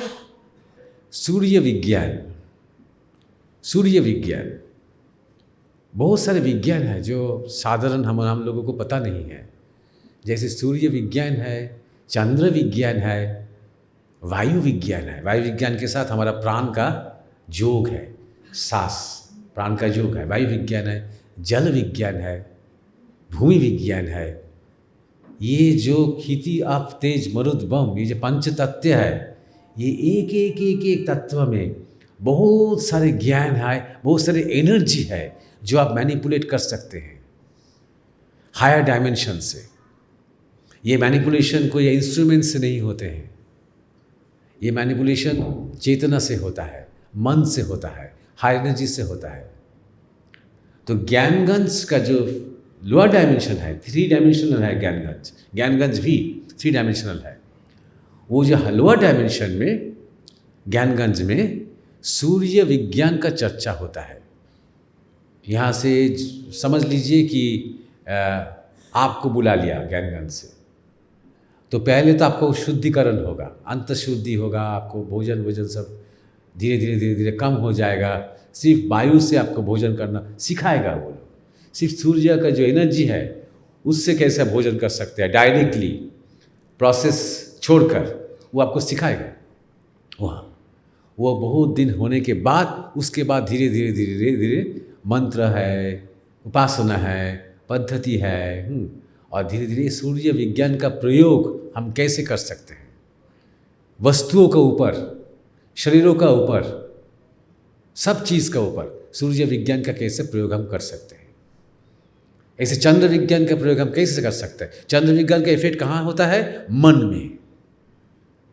अगर मैं चंद्र विज्ञान में सिद्ध हूँ, हम यहाँ का बहुत लोगों का मन 1 सेकंड में हम चेंज कर सकते हैं। समझ लीजिए, समझ गया? यही ज्ञानगंज कर रहा है, एकदम 4 जुग से कर रहा है। क्या कर रहा है? ये दुनिया का जो सोच, ये सोच को मैनिपुलेट कर रहा है। इसीलिए श्री अरविंद जब बोला था ना, जब बोले थे जो सेकेंड वर्ल्ड वॉर वह हिमालय का ऋषि का संकल्प से हुआ है, अरविंद जी वो बोला था। लेकिन हम लोग साधारण लोग क्या सोचेगा, अरे सेकेंड वर्ल्ड वॉर में इतना नरसंहार हुआ, इतना जेनोसाइड हुआ, इतना लाखों लाखों करोड़ों करोड़ों लोग मारा गया, ये कैसा अच्छा हो सकता है? हो सकता है। सेकेंड वर्ल्ड वॉर का बाद क्या हुआ देखिए आप, भारत जैसा 100 देश फ्रीडम मिल गया उनको, स्वाधीन का एंटी कॉलोनियलिज्म मूवमेंट शुरू हो गया। तब ब्रिटेन देखिए, सेकेंड वर्ल्ड वॉर जब चल रहा है, आज ब्रिटेन को देखिए, थर्ड वर्ल्ड से भी ज़्यादा खराब हालत हो गया है ब्रिटेन को। और जो कॉलोनाइज थे तब, उन देशों का हालत देखिए, भारत का हालत देखिए, अफ्रीका देखिए जाग रहा है। तो इन द लॉन्ग रन ये अच्छा है, अच्छा हुआ है सेकेंड वर्ल्ड वॉर से, क्योंकि वो ज्ञानगंज का ऋषि वो ऐसा नहीं सोचता कि इतना लोग मारा जाएगा, इतना हिंसा होगा, सोचता अल्टीमेटली अच्छा क्या होगा, इवेंचुअल गुड क्या होगा, ग्रेटर गुड, बिगर पिक्चर क्या है, ऐसे सोचता है। इसीलिए जब साधारण इंसान जो है वो ज्ञानगंज जाने का लायक नहीं है, ये सोचेगा, ये समझेगा नहीं ये सब बातें। तो ये है ज्ञानगंज का और एक खास बात है। बहुत ऐसा भी है ज्ञानगंज में जो हजारों साल शरीर में है, जैसे बाबा जी महाराज है। तो ये बहुत सारे मुनि ऋषि हैं वहाँ, और साधना कर रहा है, रिसर्च कर रहा है, गवेषणा कर रहा है। और एक अब इनविजिबल एक शक्ति है, अदृश्य इनविजिबल एक शक्ति है जो दुनिया को परिचालित कर रहा है। यही ज्ञानगंज का महत्व है। लेकिन आजकल ज्ञानगंज के बारे में इतना चर्चा हो रहा है, इन्फॉर्मेशन से मिस इन्फॉर्मेशन ज़्यादा आ रहा है, ज़्यादा का लोग का जो इंटरेस्ट है ये मैजिक का प्रति बहुत इंटरेस्ट है। ये मैजिक, कुछ मिरेकल्स, इसके ऊपर ज़्यादा इंटरेस्ट है, इसलिए ज़्यादा ही चर्चा हो रहा है। इतना चर्चा करने से लोगों हो जाता है, जो उसको उनका जो इतना बड़ा प्लान चल रहा है लोगों होता है। हमारे गुरुदेव बोलते थे 1984 से प्लस वर्ल्ड से सब अच्छा जन्म लेंगे, सिर्फ हमारे देश में नहीं, सब जगह ये हो रहा है। और भयंकर भयंकर लोग पॉलिटिकल पावर में आ रहे हैं, ये सब ज्ञानगंज का खेल है। उनका जो इनविजिबल शक्ति से, मैनिपुलेशन से हो रहा है, क्योंकि कॉन्फ्लिक्ट ज़रूरत है। जब तक हमारा मन में हिंसा है और जब तक हिंसा ट्रांसफॉर्म नहीं होता है इंडिविजुअली प्रेम की तरफ, तब तक हिंसा अपना आउटलेट ढूंढ लेंगे। और जब ढूंढ लेगा आउटलेट, तब युद्ध विकार होगा, उसका ज़रूरत है। ये कॉन्फ्लिक्ट से बहुत सारे मारा जाएगा, बहुत डिस्ट्रक्शन होगा, लेकिन destruction is part of life. Brahma Vishnu Maheshwar, creation भी होता है, विष्णु सस्टेन भी करते हैं और महेश्वर डिस्ट्रॉय भी करते हैं, तभी फिर क्रिएशन होता है। नहीं सिर्फ क्रिएशन और सस्टेनेंस, सिर्फ ब्रह्मा और विष्णु और डिस्ट्रक्शन नहीं है, लय नहीं है, तो क्या होगा? इम्बैलेंस हो जाएगा, बैलेंस नहीं रहेगा। इसलिए ये सब ज्ञान का जे ये नहीं देखता जे इतना डिस्ट्रक्शन, इतना आंसू ऐसा नहीं देखता। वो देखता है ये सभ्यता, सिविलाइजेशन का एवोल्यूशन कैसा होगा, सभ्यता का जो विवर्तन, सिविलाइजेशन का जो एवोल्यूशन वो कैसा होगा, ऐसा देखते हैं। এই প্রসঙ্গে একটা বলছি, এটা তো ফিজিক্যাল ফর্মে তো ওখানে যাওয়া সম্ভব নয়, বা এটা ফিজিক্যাল বাইরে অন্য ডাইমেনশন। তাহলে ওখানে যারা আছেন যে ওনারাও তাহলে ফিজিক্যালি নন, বা অন্য সূক্ষ্ম বা অন্য শরীরে আছে না, ফিজিক্যালি ম্যানিফেস্টেড থাকতে পারেন ইচ্ছা মতো। ওখানে যখন কেউ গেছেন, যেমন ধরা যাক বিশুদ্ধানন্দ গেছেন, যিনি গোপীনাথ কবিরাজের গুরুদেব ছিলেন, যার কাছ থেকে প্রথমে এই জ্ঞানগঞ্জ শব্দটা এসেছে। আমাদের গুরুদেব বলতেন জায়গাটার নাম জ্ঞানগঞ্জ নয়, এটা ওই গোপীনাথ কবিরাজের গুরুদেব ওই শব্দটা ব্যবহার করেছিলেন বলে এখন ভারতীয় মাতৃ, বাঙালি মাতৃ জ্ঞানগঞ্জ বলে, ওটার নাম জ্ঞানগঞ্জ নয়। গঞ্জ, দেখুন দেখুন মানে আমরা যদি শব্দে একটুখানি নজর দিই না, গঞ্জ কাকে বলে? হাট বাজার বন্দর, জিনিসপত্র, সমস্ত দোকানিরা আসছে, হই হই হই হই চলছে, একটা এই একটা নৌকা ছাড়লো, ওই একটা নৌকা ভিড়লো, এই একটা জাহাজ ছাড়বে, যেমনটা হাওড়া স্টেশনের মতন একটা মানে ধরুন সমুদ্র তীর হয় বা নদী তীর হয়, তাকে গঞ্জ বলে। আগেকার দিনে খুব গঞ্জ ব্যাপারটা হতো। সাধুদের জায়গা, মহা ঋষিদের জায়গা, সেটা গঞ্জ কেন হবে? তপস্যার জায়গা, একদম নিবিড় একটা জায়গা। ওখানে যেখানে ওঙ্কার মন্ত্র পাঠ করা হয় না, বা ওঙ্কার মন্ত্র যেখানে বলা হয়, সেখানে 108 জন মতন সেই মন্দিরটাতে ঢুকতে পারে ওঙ্কার মন্ত্র বলার জন্য। 108 জন যখন সবাই দাঁড়াবে নিজের নিজের জায়গাতে, 108 জন কেউ কাউকে দেখতে পাবে না, এবং সে যখন পাঠ করছে জোরে জোরে, সে শুধু নিজের গলাটাই শুনতে পাবে, আর অন্যদেরটা সে শুনতে পাবে না। প্রত্যেকে শুধু নিজের গলাটা শুনতে পাবে। টেকনোলজি দেখুন, প্রযুক্তিটা দেখুন এটার। এরকম বহু ঘটনা বা বহু ঘটনা ঘটছে, যেটা ওই এক ধরনের প্রাণিক যে টেকনোলজি, প্রাণের যে প্রযুক্তি, সেইগুলোকে ব্যবহার করা হচ্ছে। আর সেখানে আছেন, সেখানে যখন একবার পৌঁছে গেলেন বিশুদ্ধানন্দ, তখন দেখলেন সব স্থূলে অবস্থান করছেন, এবং আবহাওয়াটা অদ্ভুত, চির বসন্তকালের মতো। এই জ্ঞানগঞ্জ এরিয়ার বাইরেই ঠান্ডায় আপনি জমে একদম পাথর হয়ে যাবেন, কিন্তু জ্ঞানগঞ্জ সবুজ, ঝর্ণা, নদী, না গরম না শীত, অদ্ভুত সুন্দর। আর ওই রকমই থাকে সবসময়, ওই রকমই থাকে। খাদ্য এক সুন্দর স্বাদ, একই রকম। কিছুটা রান্নাও হয়, কিছুটা সূর্য বিজ্ঞানের দ্বারা কিছুটা ম্যানিফেস্ট করাও হয়। ওরা ওটা বেশি করতে চান না, কারণ তার উপর যাতে ডিপেন্ডেন্ট হয়ে যেতে পারে সবাই, তাই জন্যে অনেক স্টুডেন্ট, অনেক রকমের স্তরে স্তরে স্তরে স্তরে নানা রকমের ভাগ রয়েছে ওখানে। যাই হোক, তো এই হচ্ছে ব্যাপার। ওইখানে পৌঁছলে তখন স্থূলে, যদি বাইরে থেকে খুঁজতে যায় সেটা স্থূল নয়।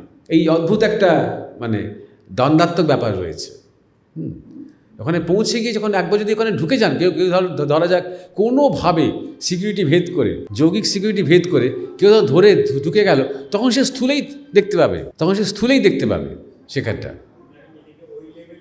ওইগুলো তবেই সেই সে দেখতে পাবে। হ্যাঁ, এইটাই হচ্ছে ব্যাপার। মানে বিজ্ঞান শব্দটা না, আমরা বুঝতে পারি না।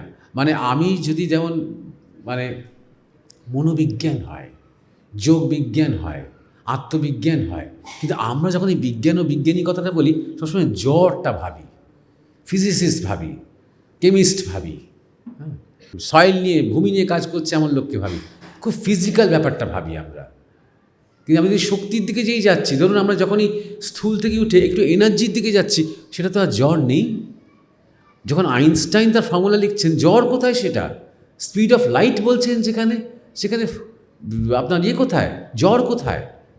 এইবার ধরুন তেমনই মনোবিজ্ঞান, এবং মন যখন সূক্ষ্ম থেকে সূক্ষ্মতর হচ্ছে, তখন বিজ্ঞানও সূক্ষ্ম থেকে সূক্ষ্মতর হচ্ছে। যখন মানে শ্রীকৃষ্ণ অর্জুনকে বিশ্বরূপ দর্শন করাচ্ছেন, ওটা কোনো অলৌকিক নয়, ওটা একটা বিজ্ঞান। ওই বিশ্বরূপ তত্ত্বটা অর্জুনের মধ্যেই আছে, সেটাকে তিনি জাগিয়ে দিচ্ছেন শুধু কয়েক সেকেন্ডের জন্য। ওই 4 সেকেন্ডে অর্জুন যা দেখলেন, 10 দিন ধরে ওনার সাথে প্রবচন করে গেলেও কিন্তু অর্জুন অতটা বুঝতে পারতেন না। এটাই সেই সূক্ষ্ম বিজ্ঞানের এটাই রহস্যটা। আমি লেকচারের পর লেকচার শুনে যাচ্ছি, কিন্তু এই ব্যাপারটা বুঝতে পারছি না যে সবই আমার থেকে বেরোয় এবং সব আমাতেই নির্গত হয়, আমাতেই সব লয় হয়, এটা ঠিক বুঝতে পারছি না। এই যখন অবস্থা, বিশ্বরূপ দর্শনটা যখন হলো, ওই 2 সেকেন্ড লাগলো তার জিনিসটা। তখন দেখলেন তিনি নিজেও তার মধ্যে পড়ে আছেন। শ্রীকৃষ্ণের দাঁতের ফাঁকে দিয়ে ঢুকে যাবেন যে কোনো মুহূর্তে, সহ্য করতে পারলেন না। আর আপন অস্তিত্ব হারানোর ভয় তিনি বললেন, তব মায়া দূরত্যাগ, তুমি নিজের মায়া সম্বরণ করো, করে আবার ফিরে এসো আমার সেই বন্ধু সারথি শ্রীকৃষ্ণে। এই সবই বিজ্ঞান আমাদের মধ্যেই নিহিত আছে। হ্যাঁ, প্রশ্ন। আমরা সাধারণ মানুষরা খুব বেশি তো পড়াশুনো করতে পারি না এইসব নিয়ে, তাই একটু আমার আজকে জানার ইচ্ছা যে স্বামী বিবেকানন্দ আমাদের বলেছিলেন যে গর্বের সাথে বলো আমি হিন্দু। তো আমরা যে হিন্দু ধর্ম, মানে আমরা সাধারণ মানুষরা কেন হিন্দু ধর্মকে গর্বের সাথে বলবো বা কেন আমরা হিন্দু ধর্ম নিয়েই থাকবো, তার বিশেষত্ব কি অন্য ধর্ম থেকে, কি কারণে আমরা এই সাধারণ মানুষরা এইটা নিয়ে থাকবো, সেটা যদি একটু বুঝিয়ে বলেন ভবিষ্যতে আমরা কীভাবে এগোলে তার সম্পর্কে জানতে পারবো বা নিজেদের কর্মসিদ্ধান্ত নিতে পারবো। এটা আপনি আমার একটা জিজ্ঞাসা করেছেন, অনেক কিছু বলার আছে, তাও ছোট করে বলার চেষ্টা করছি। আপনি যেটা লাস্টে বলছেন না, যে কেন আমরা হিন্দু ধর্মকে নিয়ে থাকব, না হলে এই পৃথিবী বাঁচবে না। আমি শুধু ভারতবর্ষের কথা বলছি না, গোটা বিশ্বের কথা বলছি। এই বিশ্বের অক্সিজেন ভারতবর্ষের ধর্ম। কদিন বাদই দেখবেন সব স্বীকার করতে আরম্ভ করেছে।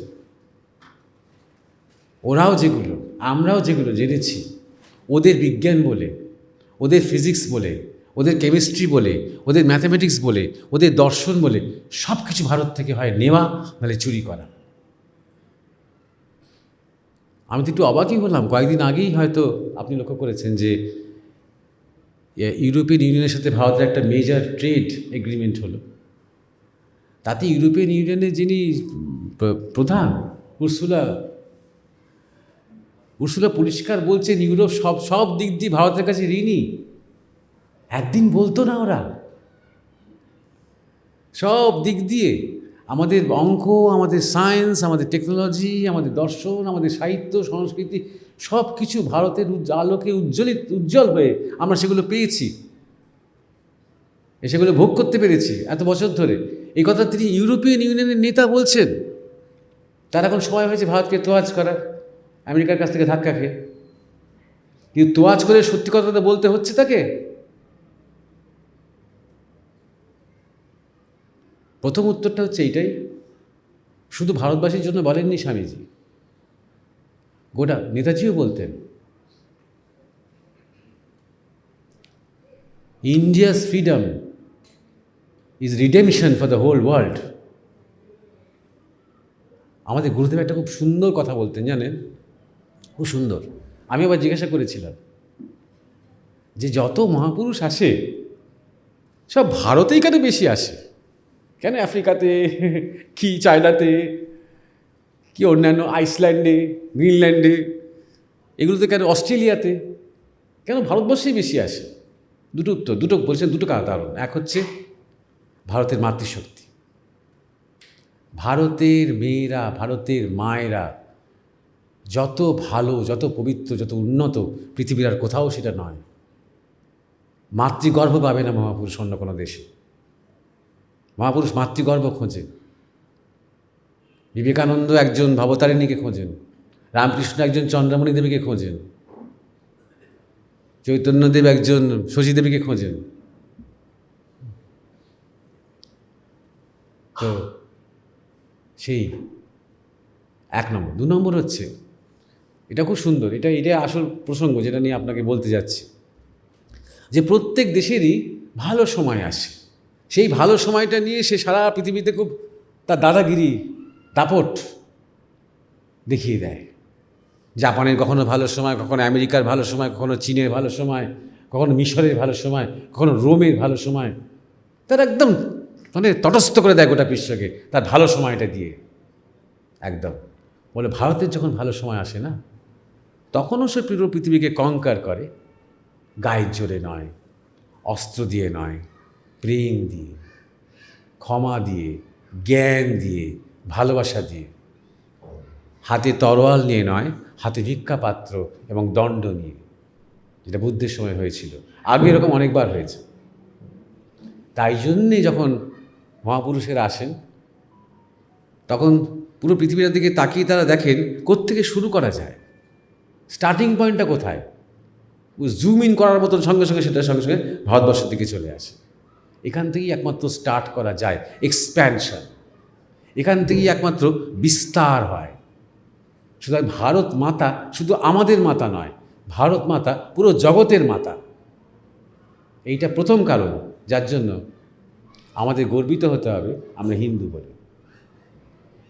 দু নম্বর, আপনি যেটা বললেন হিন্দু ধর্ম কি, কিছুই যে নয় নির্দিষ্টভাবে, এটাই আমাদের গৌরব। আমাদের যে একটা আইকন আর একটাই মন্দির আর একটাই গ্রন্থ নয়,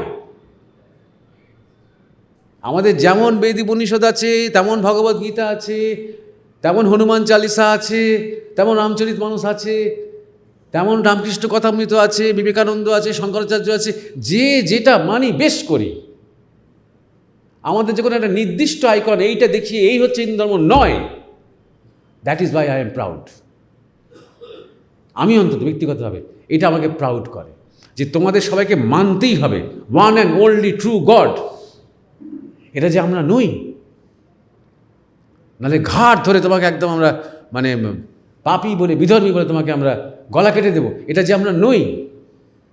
বাবা তুমি তোমার যোগ নিয়ে আছো, বেশ বেশ, আরে বাবা ভক্ত লোক, হ্যাঁ তুমি তোমার জায়গায় এগিয়ে যাও, সমাধি হোক, আমার জায়গায় আমি এগিয়ে যাই, ইষ্ট দর্শন হোক, শব্দটা আলাদা। যদি জ্ঞানী হও তাহলে ব্রহ্মজ্ঞান হোক, যদি যোগী হও সমাধি হোক, ভক্ত হই ইষ্ট দর্শন হোক, শব্দগুলো আলাদা। আমি কালীকে মানছি, ও দুর্গাকে মানছে, সে শিবকে মানছে, বেশ ওয়েলকাম। একজন নিরামিষ খাচ্ছে, একজন আমিষ খাচ্ছে, ওয়েলকাম। কেউ বলছে শাক্ত, আমাদের তো আমিষ খেতে হয়, খাও। এভরিথিং, সমস্ত কিছু অ্যালাউড, যতক্ষণ পর্যন্ত তুমি তোমার জায়গায় নিষ্ঠা রেখেছো, তুমি কপটতা করছো না, এবং যতক্ষণ পর্যন্ত এইটা খুব ইম্পর্টেন্ট কন্ডিশন, তুমি একজন প্র্যাকটিসিং হিন্দু। তুমি যাই করো না কেন, তুমি যেখানেই দীক্ষা নিয়ে থাকো না কেন, তুমি যে মন্ত্রই বলো না কেন, তুমি নিয়মিত সেটা তুমি অভ্যেস করো, তা তোমার ডিসিপ্লিন যেখানে আছে, তুমি একটা প্র্যাকটিসিং হিন্দু। যদি আজকে তোমাকে প্রতিরোধ গড়ে তুলতে হয়, হ্যাঁ জানবে শত্রুপক্ষ খুব প্র্যাকটিসিং, তারা প্রত্যেকে নিয়মিত অনেক কিছু করে, বিশেষ করে তারা যেখানে মাইনরিটি, সেখানে তারা যেখানে মেজরিটি সেখানে কিছুই করে না, খায় দায় ফুর্তি করে, খানা পিনা করে, প্রচণ্ড তামসিক হয়ে যায়, ভুড়ি মোটা মোটা ভুড়ি হয়ে যায়। যেখানে ওরা মাইনরিটি সেখানে ওরা প্রচণ্ড মানে শৃঙ্খলা পরায়ণ, কারণ ওদের একটা এজেন্ডা আছে। তাই শুধু হিন্দু হিন্দু গর্বিত গর্বিত বা স্লোগান দিলেই হবে না, প্র্যাকটিসিং হিন্দু হতে হবে। কেন? আমাদের যেটা দরকার শুধুমাত্র ফিজিক্যালি লড়াই করাটা নয়, আমাদের যেটা দরকার ইন্টেলেকচুয়ালি লড়াইটা করা। পূর্বপক্ষ দেখুন আমরা কত ভালো ছিলাম, শঙ্করাচার্যকে দেখুন, পুরো বৌদ্ধ স্কলারদের একদম ভারত থেকে ঝেঁটিয়ে বার করে দিলেন তিনি, ওইটুকুন বয়সে শুধুমাত্র মেধার জোরে। এই শক্তিটা আসে কোত্থেকে? ব্রহ্মচিন্তা, সবসময় ব্রহ্মচিন্তার মধ্যে আছেন। বিবেকানন্দকে দেখুন, বড় বড় সমস্ত ইভ্যাঞ্জেলিক্যাল লোকজন থেকে শুরু করে কত বড় পণ্ডিত, কত বড় নাস্তিক, কত বড় বিজ্ঞানী, টেসলা, কত বড় বিজ্ঞানী, কত বড় জড়বাদী তার সামনে এসে দাঁড়িয়েছে, ধুয়ে মুছে গেছে একদম বিবেকানন্দের সামনে। কি মেধা, কি সাংঘাতিক মেধা এবং প্রজ্ঞা, কখন কি বলতে হবে, কখন কীভাবে উত্তর দিতে হবে, কি প্রজ্ঞা। এই জায়গাটা আজকে আমাদের, আমি কিন্তু একটু খামতি দেখি জানেন এই জায়গাটাতে।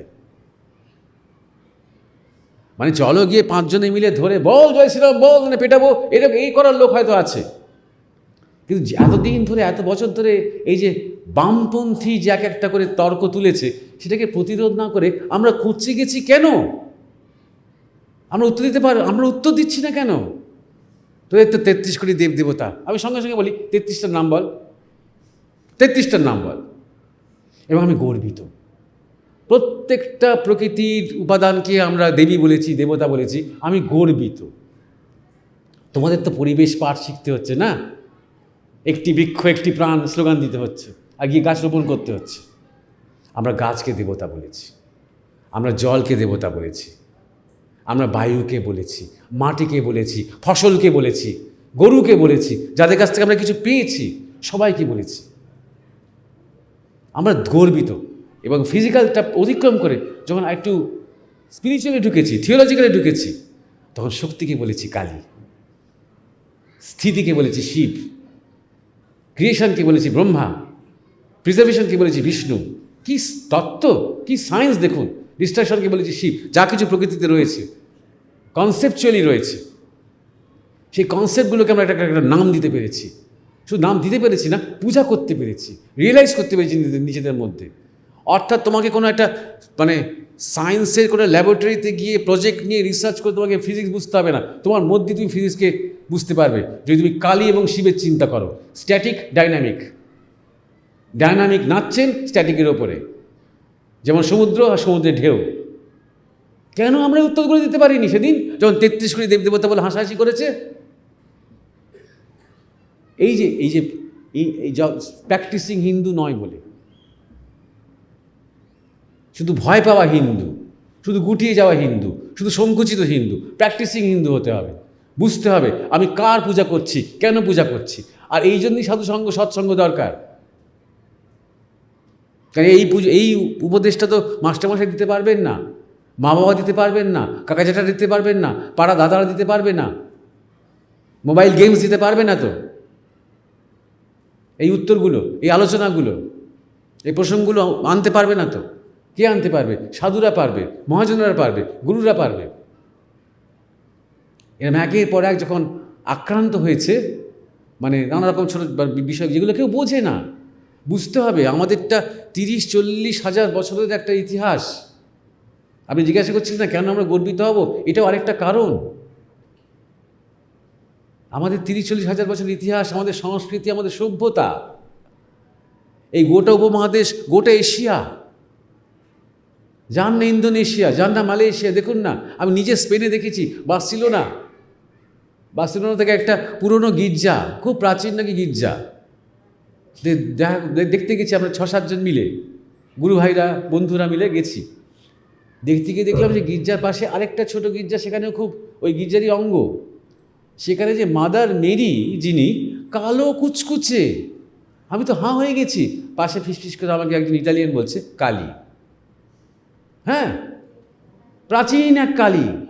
তিনি এতটাই জাগ্রত, ওখানকার লোকাল মানুষ একে রূপান্তর করতে দেয়নি, একে ভেঙে একটা ফর্সা মেরিকে বসাতে দেয়নি, বলেছে এটাই রাখতে হবে, এটা আমাদের বংশ পরম্পরায় পূজিতা হয়ে আসছে।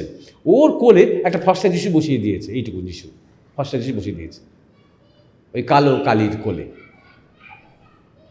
তাই জন্য স্বামীজি বলেছিলেন, যেখানেই যাচ্ছি সব জায়গায় দেখছি যে মা কালী তো পাঁটা খাচ্ছেন আর শিবির ডবল বাজাচ্ছেন, আর তুমি দেখতে পাচ্ছি না। এই হচ্ছে অন্তর্দৃষ্টি। তার জন্য উনি বলেছিলেন proud to B A Hindu. আমরাই থেকেছি, আমরাই সভ্যতা, তোমরা শিশু আমার কাছে। সে দেখিয়ে গেলেন তিনি সেটা। তা আমাদের অনেক কিছু বলার আছে আপনাকে, তবু আমি ছোট করে যেটা বলছি, আমাদের সভ্যতা, আমাদের সংস্কৃতি, আমাদের ধর্ম, আমাদের দর্শন অনেক রিচ। ওরা এত চুরি করেও না সমুদ্রকে ফাঁকা করা যায় না, সমুদ্রকে ফাঁকা করা যায়। ওরা যখন ভাবলো ওরা যিশু ফিসু চাপিয়ে ওরা বোধহয় জিতে গেল, এবার আর ওরা ভাবলো যে একদম ব্রাহ্ম সমাজ তৈরি করে এই করে তাই করে এবার হিন্দুটাকে একদম মানে কোণঠাসা করে দেয়া গেল। চলে গেলেন বিবেকানন্দ শিকাগো, ব্যাস পুরো বোর্ড উল্টে গেল। শিকাগো ধর্মসভা আয়োজন করা হয়েছিল খ্রিস্টান ধর্মের শ্রেষ্ঠত্ব কায়েম করার জন্য, পুরো পাশাটাই উল্টে গেল। ওখানে অন্যান্য ধর্ম থেকে তেমন কেউ আসেও নি। ইসলাম ধর্ম থেকে একজন খ্রিস্টানই এসেছিলেন, তিনি সদ্য কনভার্ট হয়েছেন ইসলামে। সবই অতদিন ধরে যত বক্তা সবই খ্রিস্টান, কেউ প্রোটেস্টেন্ট, কেউ ফ্রান্সিসকান, কেউ ক্যাথলিক, কেউ তো রোমান ক্যাথলিক এলো না। মানে রোমান ক্যাথলিক এলো না মানে ভ্যাটিকান চার্চ, ভ্যাটিকান সিটির যে চার্চ বা বিশপ অফ ক্যান্টারবারি তিনি বললেন যে অন্যান্য ধর্মের লোকেদের সামনে দাঁড়িয়ে বক্তৃতা দিতে হবে, তার মানে তোদের মান্যতা দেওয়া হলো যেগুলো ধর্ম। কি অহংকার, কি স্পর্ধা! দেখুন, খাতা ঘুরে গেল, পাশা ঘুরে গেল। যখনই ভেবেছিলেন যে আরেকটা বিপদ ছিল, কি বলুন তো, যে এই যে আমরা মাতৃপূজা করি, খেয়াল রাখবেন ভারত, বিশেষ করে পূর্ব ভারত, আসাম, বাংলা, উড়িষ্যা, বিশেষ করে পূর্ব ভারত, যে মাতৃপূজা পৃথিবীর আর কোথাও নেই, এখন আর কোথাও নেই। চক্রান্ত করে সব শেষ করে দেওয়া হয়েছে। একসময় মেরি ম্যাগডালিন পূজিত হতেন, মেরি ম্যাগডালিনের পুরো গল্পটাকেই একদম পাল্টে দেওয়া হয়েছে যাতে করে ওনাকে কেউ পুজো না করে। সেইটুকু যেটুকু এখনও মাতৃশক্তি রয়েছে বা মাতৃশক্তির উপাসনা রয়েছে, দুর্গা কালী, সেটাও হারিয়ে যেত। ছোট্ট একটা ঘটনা, যখন নরেন্দ্রনাথ ঠাকুরের কাছে বললেন যে আপনি তো আপনার মায়ের সাথে কথা বলেন, আপনি বলুন না আমার জন্য যেন কিছু একটা হয়, মানে চাকরি বাকরি, টাকা পয়সা। মানে বাবা মারা যাওয়ার পর খুব নিহাত করুণ অবস্থা। ঠাকুরের তাই বলতে পারবো, যা তুই যা। তা আপনারা জানেন, সবাই আমরা বাঙালি মাত্র জানি তারপরে কি ঘটলো। 3 বার পর পর নরেন্দ্রনাথ গেলেন, চাকরি দাও পয়সা দাও বলতে পারলেন না। এমনই সেখানকার ভেতরের শক্তি, সেই একটা চিন্ময় শক্তি। কেন শক্তিতে বলুন তো? ঠাকুর সাধনা করেছিলেন বলে। এই যে বিভিন্ন মন্দিরে আমরা কিছু শক্তি পাই না, কারণ সেখানে কোনো একজন সাধক সাধনা করেছিলেন বলে। এইখানে যদি একজন সাধক ধরুন বেশ 6 মাস থাকেন, থেকে এই ঘরটা ছেড়ে চলে যান, এই ঘরে এলেই আপনারা বুঝতে পারবেন এটা ভাইব্রেশন। তাই জন্য নরেন্দ্রনাথ ওখানে গিয়ে ওই জ্ঞান দাও, ভক্তি দাও, প্রেম দাও, বৈরাগ্য দাও, এইসবই বলতে পারলেন। করে কি 3 বারের বার ঠাকুরকে এসে বললেন আমার দ্বারা হলো না। ঠাকুর বললেন ঠিক আছে ঠিক আছে, যা, আমি মাকে বলবো, দেখছি, তোর মোটা ভাত কাপড়ের অভাব হবে না। করে যখন এটা খুব গুরুত্বপূর্ণ এই ঘটনাটা। নরেন্দ্রনাথ যখন গেট ছেড়ে বেরিয়ে চলে গেলেন, তখন ঠাকুর বালকের মতো নাচতে আরম্ভ করলেন। ওরে রামলাল রামলাল শুনে যা রে, নরেন আজ মাকে মেনেছে। খুব গুরুত্বপূর্ণ এই কথাটা, খুব অনুধাবনযোগ্য। কীভাবে ঈশ্বরীয় কাজ হয় দেখুন। ওই রাসমণি একজন শূদ্র মহিলা তৈরি করা ওই একটা দক্ষিণেশ্বরের মন্দির, যে দক্ষিণেশ্বর মন্দিরে কেউ পৌরোহিত্য করতে যায়নি, সেই পৌরোহিত্য প্রথম করলেন রামকৃষ্ণের দাদা, সেই পৌরোহিত্য করলেন। সেইখানে রামকৃষ্ণ ঠাকুরের শিষ্য নরেন্দ্রনাথ দত্ত প্রার্থনা করতে পারলেন না, মানে তিনি বুঝতে পারলেন যে হ্যাঁ, মাতৃশক্তি বলে সত্যি কিছু আছে। এটা শুধু জিব্বার করা একটা 4 হাতওয়ালা একটা মূর্তি নয়, এটা আরও কিছু। অর্থাৎ শক্তি বলে জগতে কিছু আছে, মাতৃশক্তি বলে জগতে কিছু আছে, বুঝতে পারলেন। তিনি যখনই বুঝতে পারলেন, তখন কি হলো বলুন তো? বেদান্তে ধর্মে শাক্ত ধর্ম প্রতিষ্ঠিত হলো। যে বেদান্ত ধর্ম বিবেকানন্দ সাহেব পৃথিবীকে বলে বেড়াবেন। অর্থাৎ প্রায় হারিয়ে যেতে বসছিল কালী, দুর্গা, মাতৃ কনসেপ্টগুলো পুনরায় রিনিউয়াল হলো, ফিরে এলো নতুন শক্তিতে। ছোট্ট ঘটনা, কত দূর তার পরিব্যাপ্তি দেখুন, বুঝতে পারছেন? তাই জন্য বলছি গর্বিত। আমি আপনাকে বলতে পারবো না যে হিন্দু ধর্ম বলতে ঠিক কী করতে হয়, আমি তার জন্য গর্বিত। সব করতে পারেন আপনি হিন্দু ধর্মের একজন সাধক হয়ে আপনি যিশুর নাম করতে পারেন, কোনো অসুবিধে নেই। এই জন্য আমি গর্বিত। একজন খ্রিস্টান এটা করতে পারবে না। একজন ঠাকুর রামকৃষ্ণ বলতে পারেন যে দেখলুম যে যিশুর ছবি থেকে এসে আমার ভেতরে মিলিয়ে গেল। কোনোদিন ভ্যাটিকান সিটির কোনো পোপ বলতে পারবে না এই কথাটা, যে দেখলাম যে বাঁশি হাতে কৃষ্ণ কিংবা সারথি কৃষ্ণ আমার শরীরের মধ্যে মিলিয়ে গেলেন, বা যিশুর, আমার শরীর দরকার নেই, যিশুর মধ্যে মিলিয়ে গেলেন। এটা কোনোদিন কোনো ভ্যাটিকান সিটির পোপ বলতে পারবে না। এটাই হচ্ছে আমাদের ধর্মের বৈশিষ্ট্য, এটাই আমাদের সনাতন সংস্কৃতি। যে তুমি যদি তোমার মন্ত্র বলতে বলতে, তোমার সাধনা করতে করতে তুমি যদি তোমার অভীষ্ট লক্ষ্যে এগোতে পারো, ওয়েলকাম, সনাতনে আছো। যদি তোমার এবং তোমার সাধনার জন্য দেখা যায় যে আমার এবং অনেকের ক্ষতি হচ্ছে, নট ওয়েলকাম, অধর্ম, যুদ্ধ করতে হবে। শ্রীকৃষ্ণ কখন যুদ্ধ করেন? দুর্যোধনের ভিন্ন মত যুধিষ্ঠিরের সাথে, সেই নিয়ে তো যুদ্ধ করেন না। কোনো ইন্টেলেকচুয়াল আলোচনাতে যুদ্ধ করেন না। যখন দুর্যোধন, দুঃশাসনের অধর্ম এমন পর্যায়ে চলে গেছে, সাম দান কাজ হচ্ছে না, বুঝিয়ে কাজ হচ্ছে না, 5টা গ্রাম নিচ্ছি তোমরা সব নিয়ে নাও, কাজ হচ্ছে না, দণ্ড। সাম দান কাজ হলো না, দণ্ডভেদ। এইবার মার খাও তাহলে, এই দণ্ডভেদ। অর্থাৎ যখন তোমার ধর্মের নামে তুমি অধর্ম করবে, তখন আমরা সহ্য করব না। তুমি কার নাম করছো, কোন মন্ত্র বলছো, হ্যাঁ, তুমি গড বলছো না আল্লাহ বলছো না ইয়াহু বলছো না যা বলছো, যা ইচ্ছে করো, তুমি তোমার পথে এগো, নিজে বাঁচো, অপরকে বাঁচতে দাও। সেইটা যদি ব্যাহত হয়, যদি প্রতিহত হয়, জীবনের যে নর্মাল ধারা, সেই ধারা যদি বাধা সৃষ্টি করো, নদীকে যদি পৌঁছতে না দাও সমুদ্রের দিকে, তাহলে নদীতে প্লাবন উঠবে, বন্যা হবে, সব ভাসিয়ে টাসিয়ে একদম শেষ করে দেবে। অতএব সাধু সাবধান। তা মোটামুটি আপনার উত্তরে এইটুকু বললাম। এ নিয়ে আলোচনা কোনো শেষ নেই। জ্ঞান বিজ্ঞান আমাদের যে বৈদিক যে সিস্টেম, এখন আমাদের কি করা উচিত, এটাই আমার প্রশ্ন। কন্টিনিউয়াসলি কমিউনিকেশন করা উচিত, কন্টিনিউয়াস। ছোট যারা আছে, যারা ইয়াং যারা রয়েছে, ছেলেরা মেয়েরা, তারা একটু প্রশিক্ষণ নেবে। লাঠি খেলা থেকে শুরু করে কারাটে, জুজুৎসু, তাইকোন্ডু, হ্যাঁ, ছোটোখাটো অস্ত্র যেগুলো অ্যালাউ করে, তাই না, তো সেগুলো নিয়ে প্রশিক্ষণ নেবে। আমাদের যে অনুশীলন সমিতি ছিল না, হ্যাঁ, আমাদের যে ব্যায়াম ট্যায়াম হতো না আগেকার দিনে, সেইগুলোর মডেল ফলো করতে হবে। গীতায় হাত দিয়ে শপথ বাক্য নেওয়া হতো, মন্ত্রগুপ্তি পালন করা হতো, যে আমি এখানে যা শিখছি, এখানে যে আলোচনা হচ্ছি, কোনো দিন নিজের অতি প্রিয়জনকেও আমি সেগুলো কখনো বলবো না। এই যে মন্ত্রগুপ্তি, এগুলো একটা সাধনা। আমি আপনাকে চিঠি দিলাম, চিঠি দিয়ে বললাম এটা অমুকের হাতে পৌঁছে দিন, ব্যাস।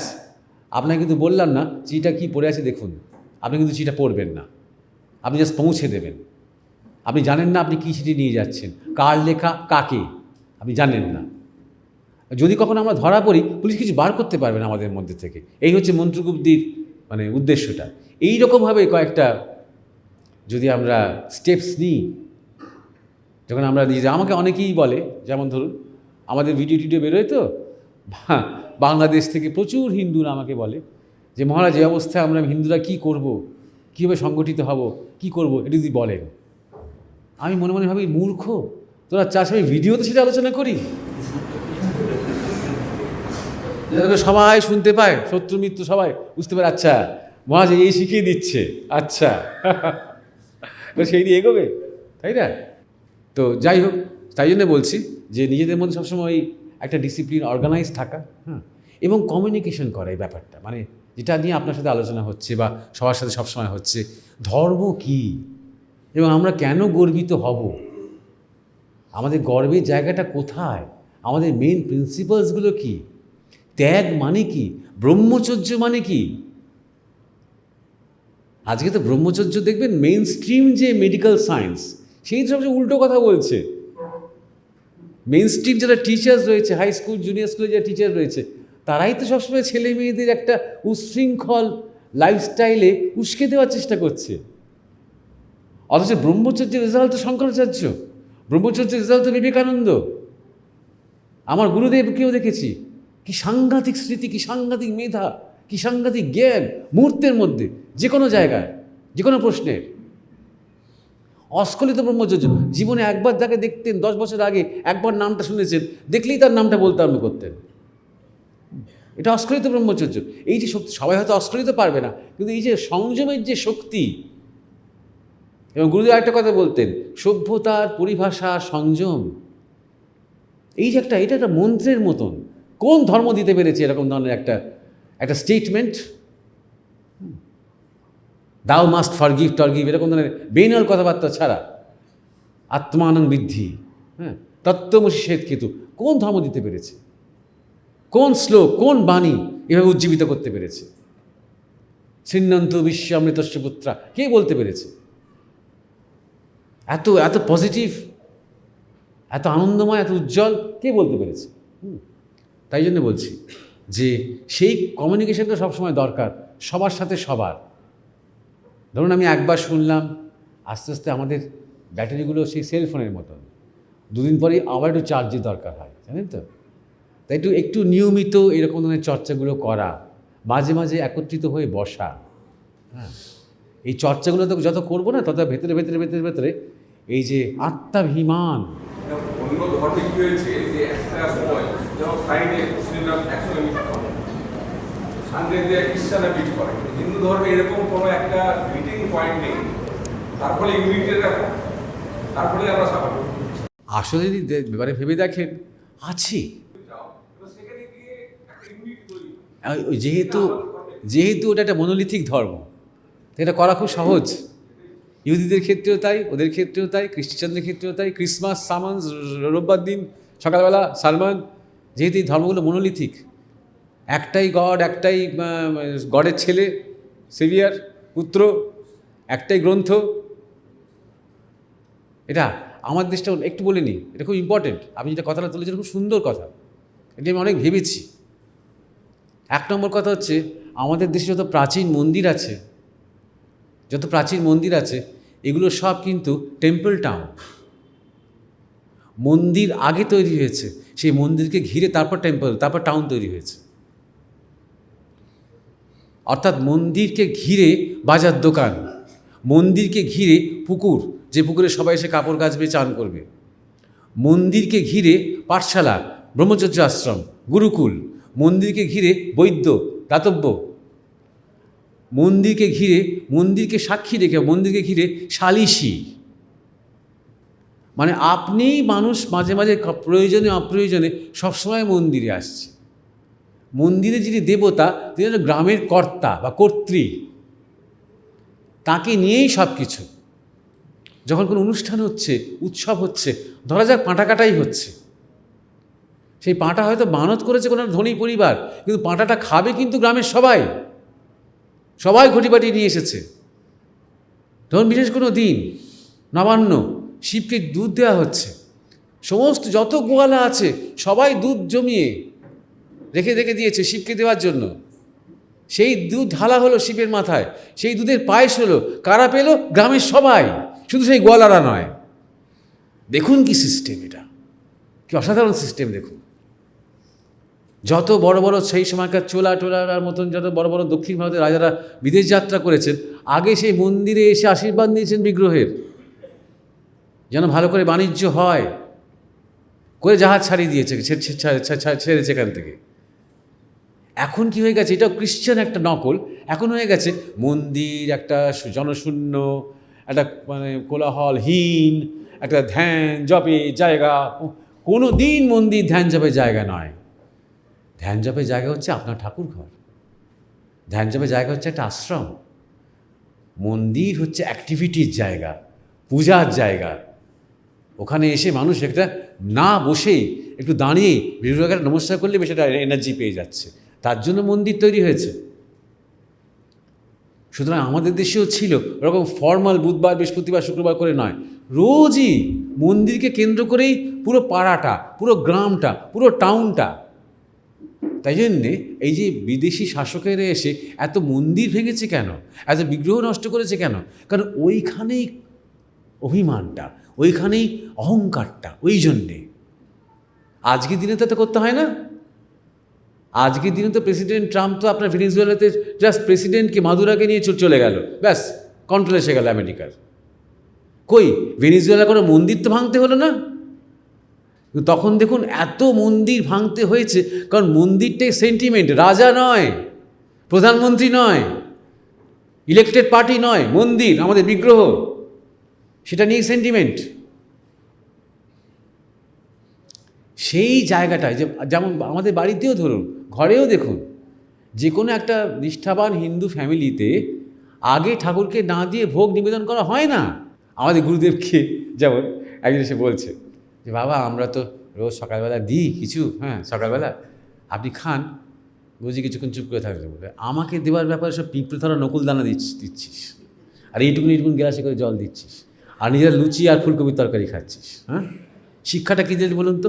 তোমরা যেটা খাচ্ছ সেটা কেন প্রসাদ করতে পারছো না, সেটা নিবেদন করতে পারছো না?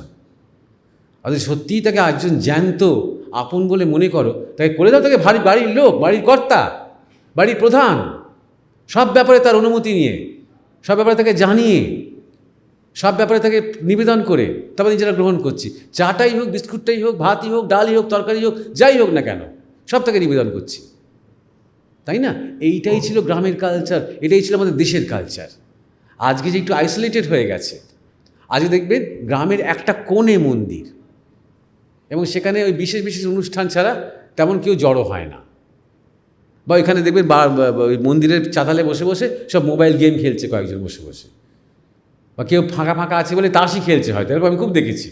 হ্যাঁ, আসল যে মন্দিরের জায়গাটা, সেন্টার অফ অ্যাডমিনিস্ট্রেশন, বিচার ব্যবস্থা, শিক্ষা, চিকিৎসা, সমস্ত কিছু, বাজার দোকান, ইকোনমি, সব মন্দিরকে ঘিরে।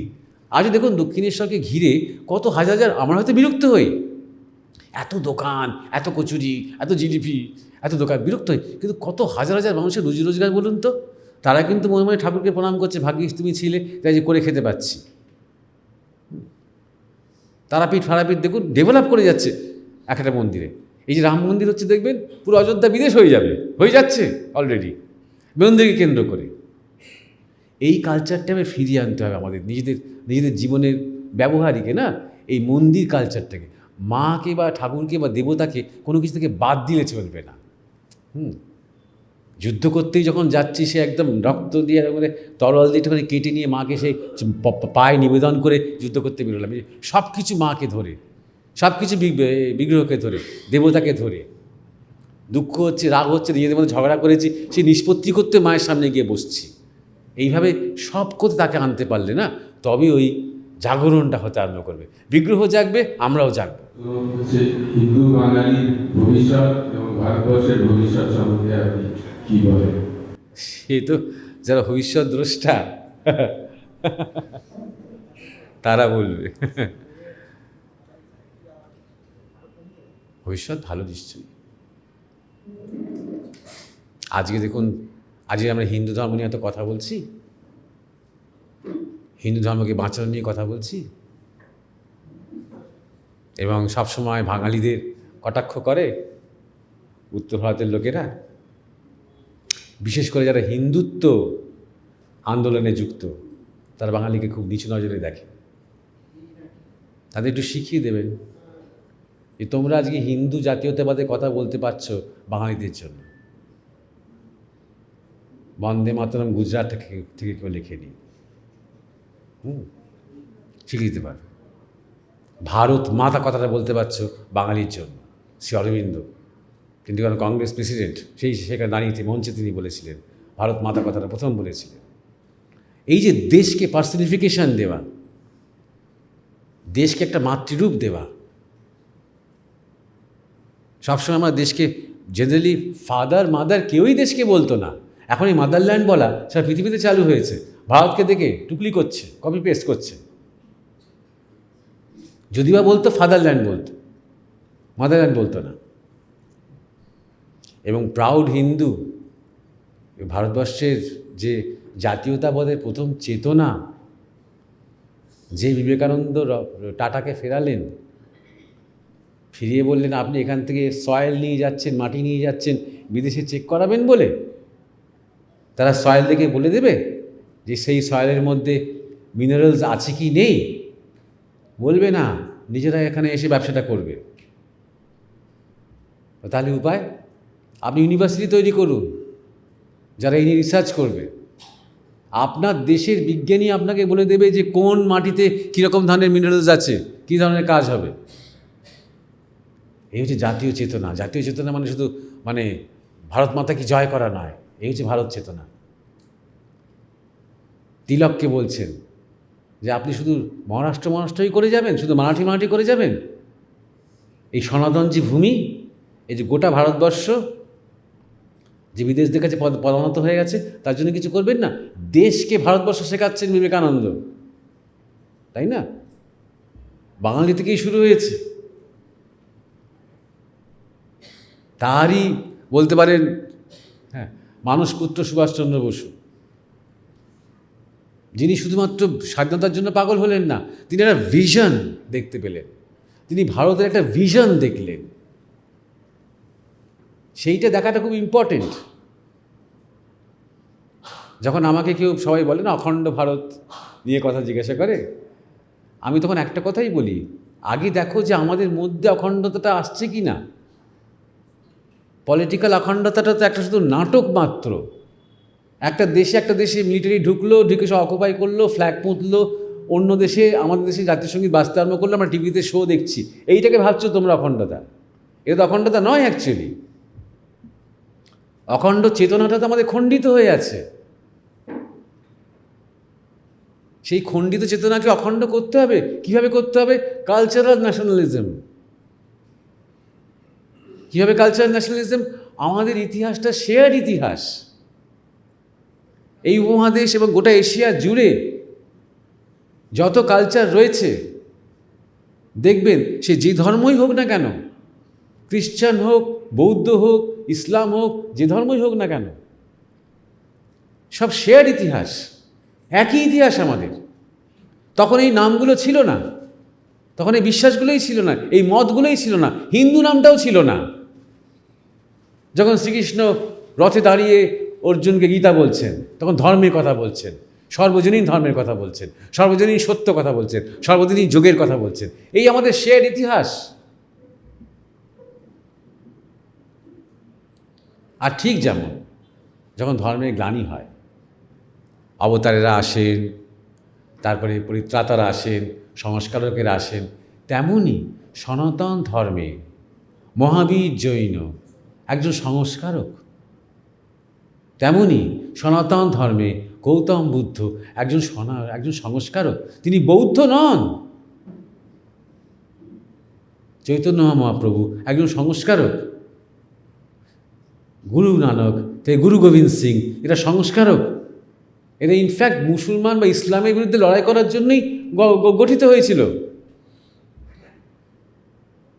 বহু ছেলে পুত্র সন্তান যাদের আছে তাদের মধ্যে একজনকে দাও আমাকে, মিলিটারি তৈরি করব, ডিফেন্স তৈরি করব। এই যে সেই ইতিহাসটা আজকে অনেক ভুলে গেছে, করে খালিস্তান করছে।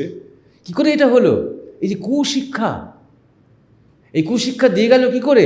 সুশিক্ষাটা আমরা নিতে পারিনি। তাই আমরা মানে তার চোখে চোখ রেখে, না এটা সত্য নয় ভাই, একদম অন্য সত্য। গুরুগ্রন্থ খোলো, দেখো কত রামের নাম আছে সেখানে।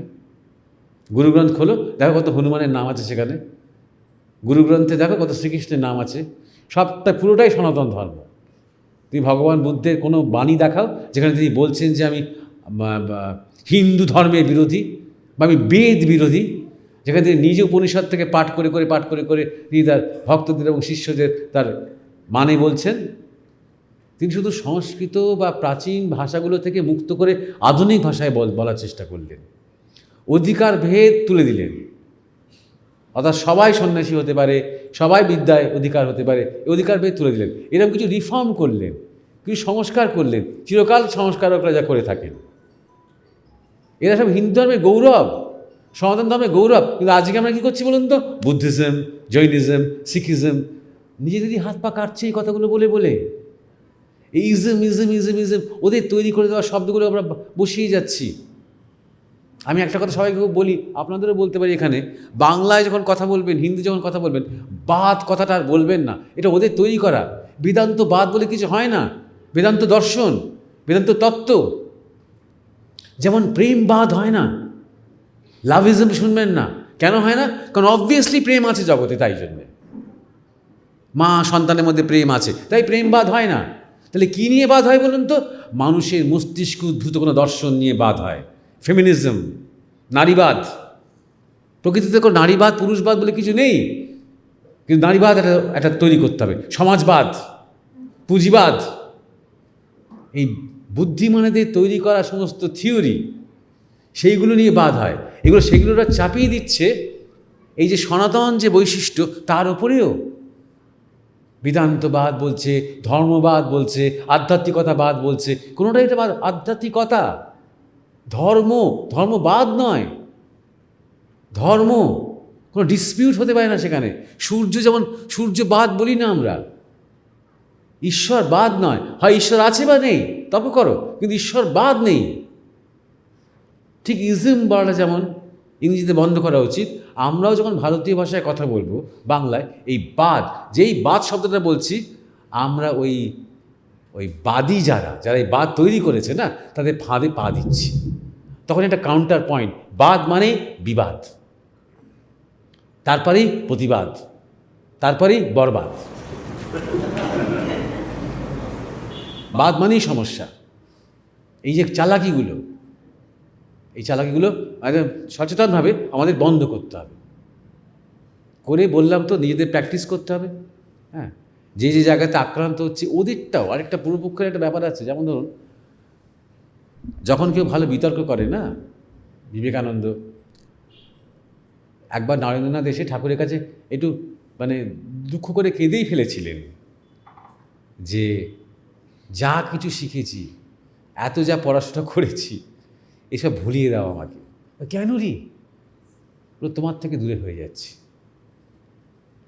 ওই না রে, ওগুলো দরকার আছে, মা তোকে দিয়ে কিছু কাজ করাবে। তা কীরকম পড়াশোনা করতেন তিনি? তিনি যেমন ভারতের বেদ উপনিষদ শাস্ত্র অধ্যয়ন করতেন, ন্যায়, সাংখ্য, বৈশেষিক, ঠিক তেমনই জন স্টুয়ার্ট মিল থেকে শুরু করে কান্ট, ইমানুয়েল কান্ট থেকে শুরু করে যত বিদেশের জ্ঞান, বিজ্ঞান, দর্শন, সক্রেটিস, অ্যারিস্টটল সব গুলে খেতেন। এই একজন ভালো বিতর্ক করার একজন শক্তি তৈরি হচ্ছে, যিনি পূর্বপক্ষটা জানেন। যখন কথা বলতে যাবেন তিনি জানেন তিনি কার সাথে কথা বলছেন, তিনি জানেন তাদের ইতিহাস কি বলে, তাদের ধর্ম কি বলে, তাদের সাহিত্য কি বলে, তাদের মতলবটা কি, কোথায় তারা লিমিটেড, ওদের কি শেখার আছে, উনি খুব ভালো করে তখন জানেন।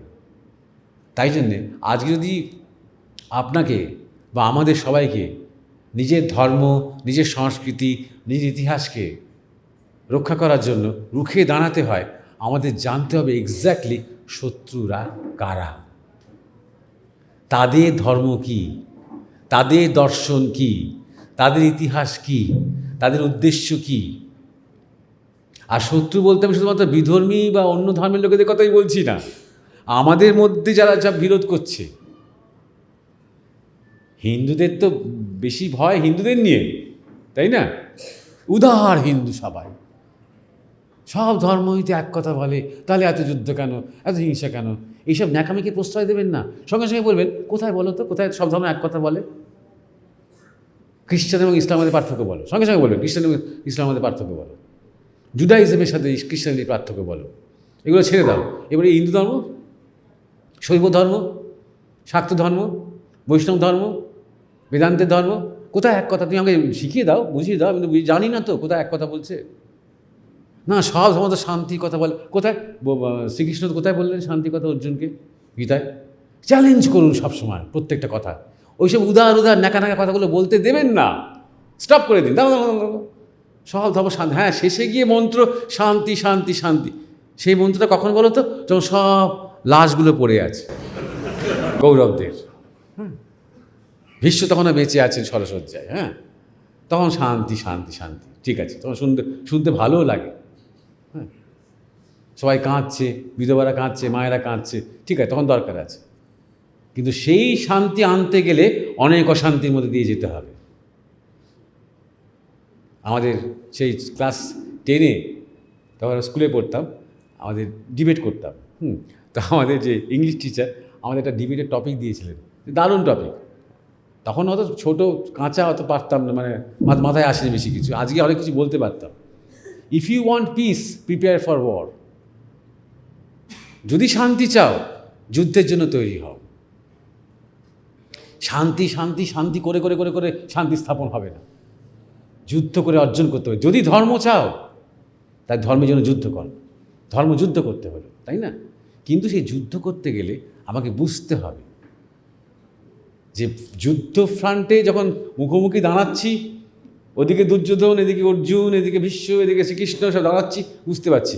কিন্তু এই আমাদের মধ্যে কে আবার কোন রঙের, কার আবার কী মতলব, সে তোমার পেছনটা দেখতে পাচ্ছে, দুম করে পিঠের ছুরিটা বিঁধতে পারে, হ্যাঁ, সেই সম্বন্ধে সচেতন থাকতে হবে। তাদেরও একটা আইডিওলজি আছে, সাংঘাতিক আইডিওলজি। তার চেয়ে অন্যান্য ধর্মবিশ্বাসের আইডিওলজিগুলো সহজ সরল, নার্সারি, শুধু ওগুলো বুঝে দিতে বেশি কোনো সময় লাগবে না। কিন্তু কিন্ডারগার্টেন লেভেলের নয়, ভারত ভাঙার যে শক্তিগুলো কাজ করছে, সেগুলোর উৎপত্তি কোথায় হচ্ছে? দেখবেন হার্ভার্ড ইউনিভার্সিটি, মেইন যে ডেন, আগে ছিল অক্সফোর্ড, কেমব্রিজ, ইংল্যান্ড, এখন আমেরিকা, হার্ভার্ড। এই হার্ভার্ড থেকেই সব আস্তে আস্তে দেখবেন ন্যারেটিভ তৈরি হচ্ছে, ট্রান্সসেক্সুয়ালিজম, যৌন রূপান্তরবাদ, বিবাহ করো না, পরিবার ভাঙো। অনেক দিন আগে মার্কসের লেখা আছে, ফ্যামিলি ভাঙতে হবে। মানে কেন ভাঙতে হবে? কারণ ফ্যামিলি মানে একটা গ্রুপ, এমন লোক থাকবেই যে ফ্যামিলির জন্য প্রাণ দিতে প্রস্তুত, ওটা হলে হবে না। আমার লোক দরকার যে আইডিওলজির জন্য প্রাণ দিতে প্রস্তুত। দেশের জন্য হলে ভাঙো, রাষ্ট্র সেন্টিমেন্ট ভাঙো, ফ্যামিলির জন্য হলে ফ্যামিলি ভাঙো, ফ্যামিলি আর হতেই দিও না। এখন লোকেরা বিয়েই করছে না, দেখবেন পাশ্চাত্যে ছেলে মেয়ে আসছে না। এখন বিরাট সমস্যা হচ্ছে, পপুলেশন কমে যাচ্ছে, বিশাল সমস্যা, অন্যভাবে নয়, সাংঘাতিকভাবে সমস্যা। বিশাল সমস্যা, পপুলেশন কমে যাচ্ছে। সবচেয়ে বেশি কী কমছে বলুন তো? ইয়াং পপুলেশন কমছে, আর এজেড পপুলেশন মানে বয়স্কদের পপুলেশন বাড়ছে, অর্থাৎ সমাজের বোঝা হচ্ছে।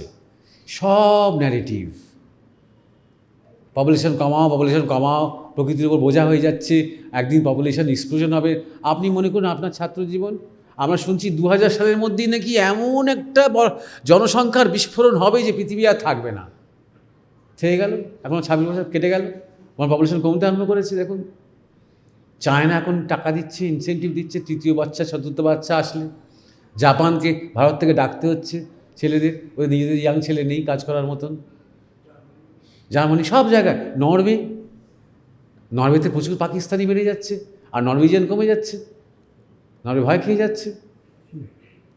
তো এইরকম ধরনের অবস্থাতে যখন চলছে, তাই জন্য বলছি এই হার্ভার্ডের ওই ন্যারেটিভের, এডুকেশন সিস্টেম, একাডেমির কত শক্তি দেখুন, কত ক্ষমতা দেখুন। একমাত্র পপুলেশন কমছে না যা কাদের বলুন তো? যারা এই সিস্টেমের বাইরে, একাডেমিক সিস্টেমটার বাইরে।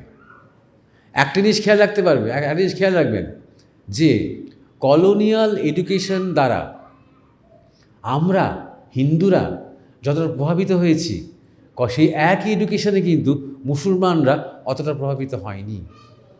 তারা সব সময় নিজস্ব একটা এডুকেশন সিস্টেম রেখে গেছে। প্রশ্ন আছে, তাহলে এটা কি ভবিতব্য ছিল? এটা কি ভগবানের ইচ্ছেই হয়েছে এরকম পৃথিবীর সাথে? ভবিতব্য কথাটা বললে তার কিছু বলার নেই, কিন্তু প্রত্যেক কিছুর, যেমন ধরুন আপনার যেই মাতৃগর্ভ থেকে আপনি ভূমিষ্ঠ হলেন না, সঙ্গে সঙ্গে আপনার একটা আয়ু নির্ধারিত হয়ে গেল। হ্যাঁ, ওইটাকে আপনি অতিক্রম করতে পারবেন না। আপনি যতই ভাবেন আপনি অবিনশ্বর হবেন, আপনি ওটাকে অতিক্রম করতে পারবেন না। তেমন ইসলাম একটা আইডিওলজি, যার জন্ম হয়েছিল, তা একটা আয়ু নির্ধারিত হয়ে গেছে। কমিউনিজম, সোশ্যালিজম, মার্কসিজম একটা আইডিওলজি, যেগুলো জন্ম হয়েছিল, তা একটা আয়ু নির্ধারিত হয়ে গেছে। সনাতন ধর্ম কোনো জন্ম হয়নি, শাশ্বত, সনাতন।